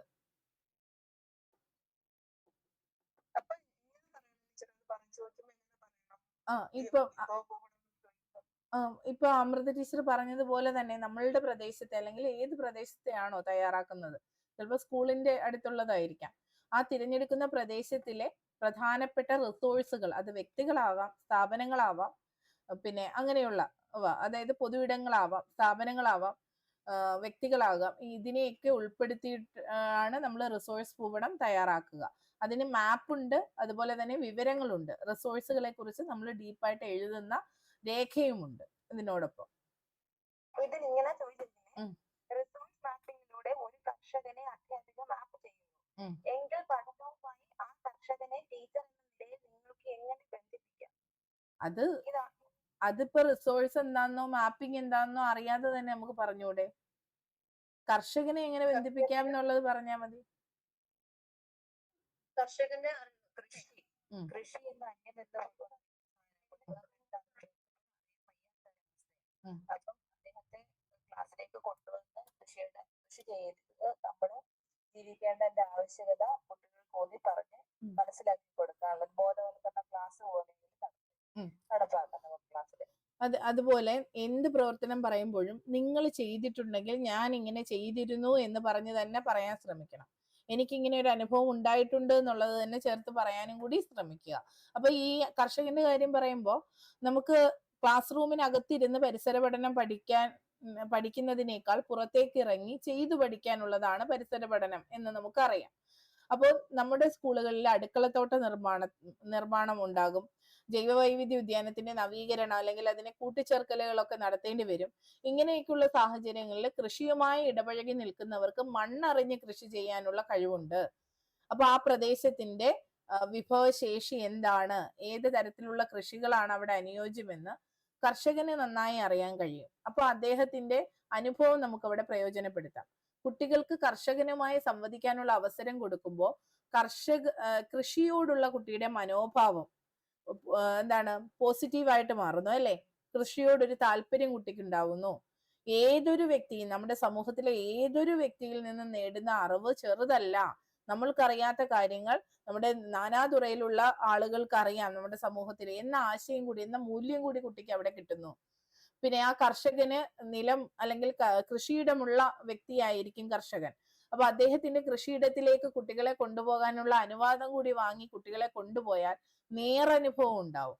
നമ്മൾ വെറുതെ പറഞ്ഞു കൊടുക്കുന്നതിനേക്കാൾ അത് വലിയ അനുഭവമാണ്. അപ്പൊ ഞാനാണെങ്കിൽ എന്റെ അനുഭവം ഞാൻ പറയും. ഇപ്പൊ ഞാൻ വർക്ക് ചെയ്തിരുന്ന Archal school, government LPS Archal, അത് തീർത്തും ഒരു ഗ്രാമപ്രദേശമാണ്. നമ്മൾ പണ്ടൊക്കെ കണ്ടിട്ടുള്ള സിനിമയിലൊക്കെ കാണുന്ന അതേ ഗ്രാമഭംഗിയുള്ള ഒരു പ്രദേശമാണ്.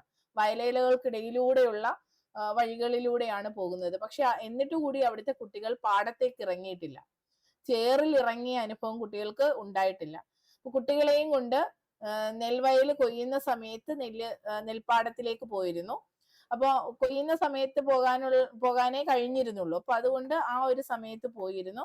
കുട്ടികളെ പാടത്തിലേക്ക് ഇറക്കിയപ്പോ ഉള്ള അവരുടെ ആ ഒരു മണ്ണിന്റെ തണുപ്പറിഞ്ഞപ്പോ ഉള്ള ഭാവം ഞാൻ ഇന്നും മനസ്സിൽ ഓർക്കുന്ന ഒന്നാണ്. എനിക്ക് കിട്ടിയ ഒരു സംതൃപ്തി ഉണ്ട് എന്റെ കുഞ്ഞുങ്ങൾക്ക് ഈ അനുഭവം കൊടുക്കാൻ കഴിഞ്ഞതിൽ. അപ്പൊ അവരാ വയലേലയിലൂടെ നടന്നതും അവരുടെ കയ്യിൽ കർഷകര് പിന്നെ അരിവാള് കൊടുത്ത് കുട്ടികളെ കൊണ്ട് നെൽക്കതിർ കൊയ്യിപ്പിച്ചിരുന്നു. അവരുടെ ജീവിതത്തിൽ അവർക്ക് ആദ്യമായി കിട്ടുന്ന അനുഭവമാണ് നെല്ല് കതിര് കൊയ്യുക എന്നുള്ളത്. അങ്ങനെ അവര് ഓരോ സ്റ്റേജും അവരറിഞ്ഞു. അത് കഴിഞ്ഞപ്പോൾ ഞങ്ങളുടെ താല്പര്യം കണ്ടിട്ട് അവര് ആ കറ്റ മെതിക്കാനുള്ള യന്ത്രം വരുമ്പോൾ വിളിക്കാമെന്ന് പറയുകയും കൃത്യമായി സ്കൂളിൽ വന്ന് അറിയിക്കുകയും കുട്ടികളെ കൊണ്ടുപോയി അത് കാണിക്കുകയും ചെയ്തു. കുഞ്ഞുങ്ങൾക്ക് ആ അനുഭവം സ്വന്തം നാടായിട്ട് പോലും അവർക്ക് അത് അനുഭവിച്ചറിയാനുള്ള അവസരം രക്ഷിതാക്കൾ കൊടുത്തിരുന്നില്ല. മണ്ണിലേക്ക് അവർ ആദ്യമായിട്ടാണ് പാടത്തിനകത്തേക്ക് ആ കളിമണ്ണ് അല്ലെങ്കിൽ ആ ചേറിലേക്ക് ഇറങ്ങുന്നത്, അതിന്റെ തണുപ്പറിയുന്നത്. ചേറ് എന്നുള്ള നിലയിൽ അല്ലെങ്കിൽ കൂടി മനസ്സിലായല്ലോ, പാടത്തിന്റെ തണുപ്പറിയുന്നത് അന്നാണ്. അപ്പോ ഇങ്ങനെ ഒരു അനുഭവം എനിക്ക് ഉണ്ടായിട്ടുണ്ട്. അത് എനിക്ക് പറഞ്ഞു കൊടുക്കാൻ കഴിയുന്നതിനേക്കാൾ ഭംഗിയായി അതിന്റെ ഓരോ സ്റ്റേജുകളും പിന്നെ അന്ന് കർഷകര് തന്നെ കുട്ടികൾക്ക് പറഞ്ഞു കൊടുക്കുകയും ചെയ്തിരുന്നു. അപ്പൊ ഇങ്ങനെ കുട്ടികൾക്ക് വേണ്ടി വിവരങ്ങൾ പറഞ്ഞു കൊടുക്കുമ്പോൾ കർഷകർക്ക് വലിയ സന്തോഷമായിരുന്നു, അവരെ അന്വേഷിച്ച ആളുകൾ ചെല്ലുന്നു എന്നുള്ളത്. അപ്പോ അങ്ങനെ ഇതൊക്കെ നമുക്ക് കോർത്ത് ഇണക്കി പറയാവുന്നതാണ്. അതുപോലെ ഇവർക്ക് മാത്രം അറിയാവുന്ന കൃഷി രീതികളുണ്ട്, വിത്തുകളുണ്ട്. അതിനൊരു ഉദാഹരണം ഒരു വ്യക്തി ഉണ്ടായിരുന്നല്ലോ, വയനാട്ടിലെ ആർക്കെങ്കിലും ഓർമ്മ വരുന്നുണ്ടോ? എനിക്ക് ആളുടെ മുഖം വരെ ഓർമ്മയുണ്ട്, പേര് കിട്ടുന്നില്ല. ആ, ചെറുവയൽ രാമൻ. അപ്പൊ അദ്ദേഹത്തെ കുറിച്ച് നമുക്ക് പറയാം അല്ലേ? അദ്ദേഹം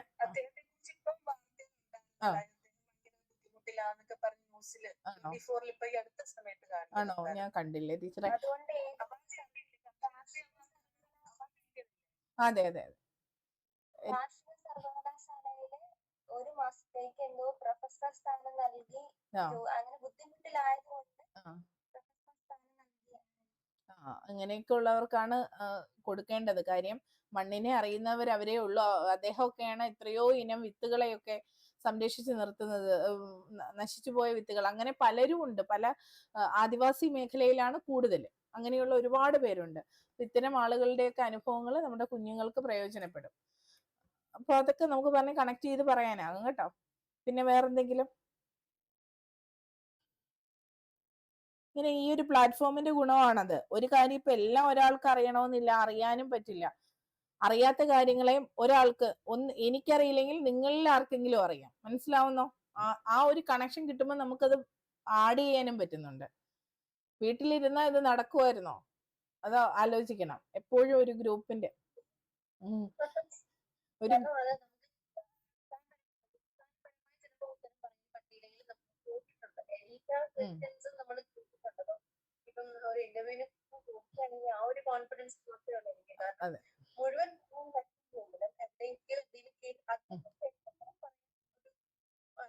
അതെ, ഞാൻ എപ്പോഴും പറയാറുണ്ട്, മറുപടി അത്രയ്ക്ക് നമുക്ക് ഇല്ലാത്തതിനെ അറിയില്ല എന്ന് പറയാവൂ.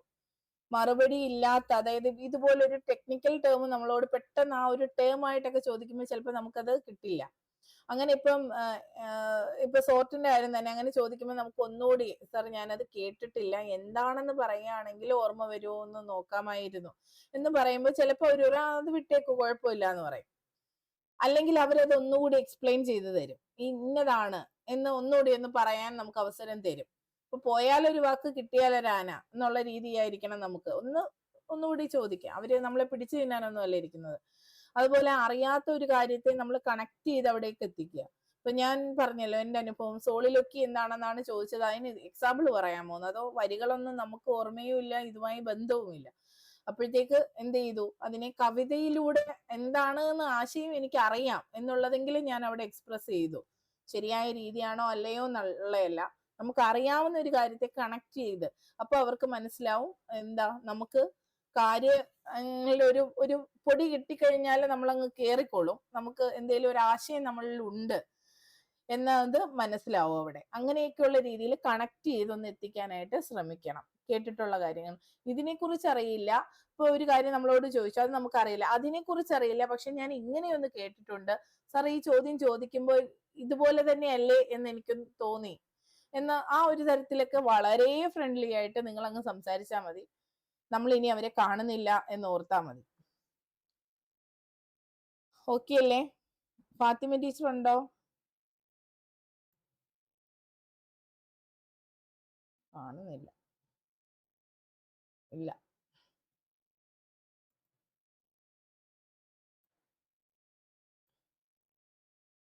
ഓക്കെ, അപ്പൊ നമുക്ക് ഇന്നത്തെ ക്ലാസ് ഇവിടെ നിർത്തിയാലോ?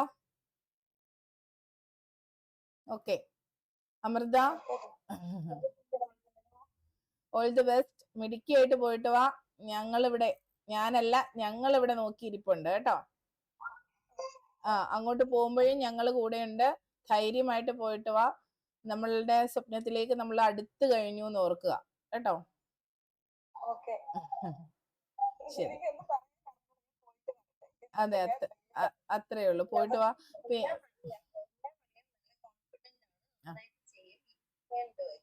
അതെ, പിന്നെ ഫീഡൊക്കെ ചെയ്യുന്നവരൊക്കെ ആണെങ്കിൽ വിശപ്പൊക്കെ ഉണ്ടാവാനുള്ള സാധ്യതയുണ്ട്. അതനുസരിച്ച് എന്തെങ്കിലും കൂടെ കയ്യിൽ കരുതുക. വെള്ളം കരുതുക. പിന്നെ നെർവസ് ആവാതിരിക്കുക. ബുക്ക്, നമ്മുടെ നോട്ട് ബുക്ക് കയ്യിൽ വെച്ചേക്കുക. നിങ്ങൾക്ക് കുറച്ച് സമയം എന്തായാലും കിട്ടും. ആ സമയം മറ്റുള്ളവരെ ടെൻഷൻ ആക്കാതെ ഒന്ന് ഓർത്തെടുക്കുക. ആ നെർവസ്നെസ്സിന് ഇടയിൽ എല്ലാം പോയി എന്ന് തോന്നാതെ ഇതൊരു കോൺഫിഡൻസ് ആണ് നമ്മുടെ കയ്യിലിരിക്കുന്ന നമ്മുടെ ചർച്ചാ ബുക്ക്. അതൊന്ന് കയ്യിൽ വെച്ചേക്കുക. ബാക്കിയൊന്നും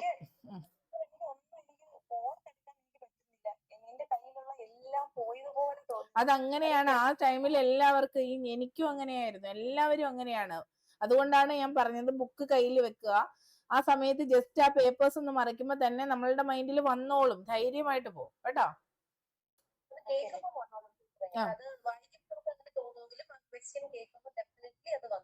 ഇന്നിപ്പോ ഇത്രയും പറഞ്ഞില്ലേ?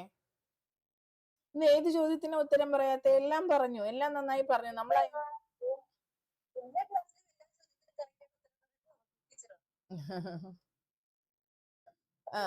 പിന്നെ അമൃതയുടെ ഷോൾഡറിൽ വലിയ ഭാരമൊന്നും, പ്രതീക്ഷയുടെ വലിയ ഭാരമൊന്നും വെച്ച് തന്നിട്ടില്ല. ധൈര്യമായിട്ട് പോ. പറ്റുന്നത് പോലെ പറ. അറിയത്തില്ല, അറിയില്ല എന്ന് പറ. അല്ലാതെ ഞാൻ എല്ലാം പറഞ്ഞിട്ട് വരും എന്നുള്ള വാശിയും വേണ്ട, അങ്ങനെയുള്ള ചിന്തയും വേണ്ട. അത് പറഞ്ഞില്ലെങ്കിൽ എനിക്കെന്ത് തോന്നും, അല്ലെങ്കിൽ ഞങ്ങൾക്ക് എന്ത് തോന്നും, അങ്ങനെയൊന്നും വേണ്ട. ഒരു ഭാരവും വേണ്ട. അമൃതയ്ക്ക് പറയാൻ പറ്റും കേട്ടോ. അത്രേ ഉള്ളൂ. അവിടെ ഒരു സംശയമേ വേണ്ട. ധൈര്യമായി പോയിട്ടോ. ഓക്കെ, ധൈര്യമായിട്ട് പോയിട്ടോ. എല്ലാം എടുത്ത് രാത്രി തന്നെ എല്ലാം എടുത്ത് സെറ്റ് ചെയ്ത് വെക്കുക.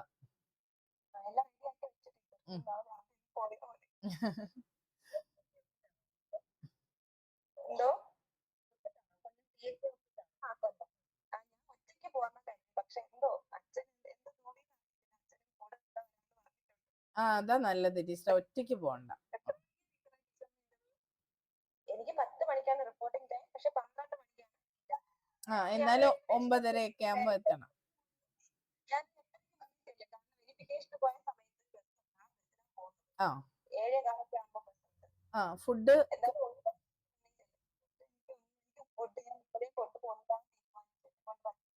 എനിക്ക് ഇങ്ങനെ എന്തെങ്കിലും ടെൻഷൻ ഉണ്ടെങ്കിൽ എനിക്ക് ആഹാരം കഴിക്കാൻ പറ്റത്തില്ല. ഒരു ഏത്തപ്പഴോ എന്തെങ്കിലും ഒന്ന് കയ്യിൽ വെച്ചേക്ക് കേട്ടോ. ബിസ്ക്കറ്റോ എന്തെങ്കിലും ഒന്ന് കയ്യിൽ കരുതിയിട്ട് എപ്പോഴെങ്കിലും ചെന്ന് ആ റെസ്റ്റ് എടുക്കുന്ന ടൈമിൽ ആരെയും നോക്കണ്ട, കഴിക്കുക, വെള്ളം കുടിക്കുക, ഇരിക്കുക. വിശന്ന് തളർന്നിരിക്കരുത്. ടോയ്ലറ്റ് ഫെസിലിറ്റി ഒക്കെ അവിടെ ഉണ്ട്, അതൊക്കെ നോക്കുക. നമ്മളങ്ങോട്ട് കയറി ചെല്ലുമ്പം ഈ പല പ്രശ്നങ്ങളാകുമ്പോൾ നമുക്ക് അങ്ങോട്ട് പറ്റത്തില്ല. അപ്പൊ അതൊന്നും ഇല്ലാതെ ധൈര്യമായിട്ട് കഴിക്കണം. ആഹാരം കഴിക്കണം. അറിയാൻ പറ്റത്തില്ല, തളർച്ചയോ ഏത് സമയത്താ എന്താ ഒന്നും നമുക്കറിയില്ല. അപ്പൊ അങ്ങനെ വരരുത്. ഓക്കെ, ശരി. ഓക്കെ. എല്ലാവരും നല്ല പോസിറ്റീവ് എനർജി ഉള്ള ആളുകളെ കൂടെ കൊണ്ടുപോകാൻ നോക്കുക. ആരെങ്കിലും ഒക്കെ ഉള്ളത് നല്ലതാണ്. അത് അവിടെ ഞാൻ സെൽഫ് ഡിപ്പെൻഡന്റ് ആണ്, എനിക്ക് ആരെയും വേണ്ട, ഇൻഡിപെൻഡന്റ് ആണ് എന്നൊന്നും അല്ല. കാര്യം നമുക്കൊരു ആവശ്യം വന്നാൽ നമുക്ക് അവിടെ നിൽക്കണം. ഒരു സപ്പോർട്ട് സിസ്റ്റം ആയിട്ട് എന്തെങ്കിലും ഒരു കാര്യം എടുക്കാനോ ഓടാനോ ഒക്കെ പറ്റിയ ഒരാള്. അങ്ങനെ അതെ, അതുപോലെ എല്ലാവരും പോവുക. ഓക്കെ, ശരി.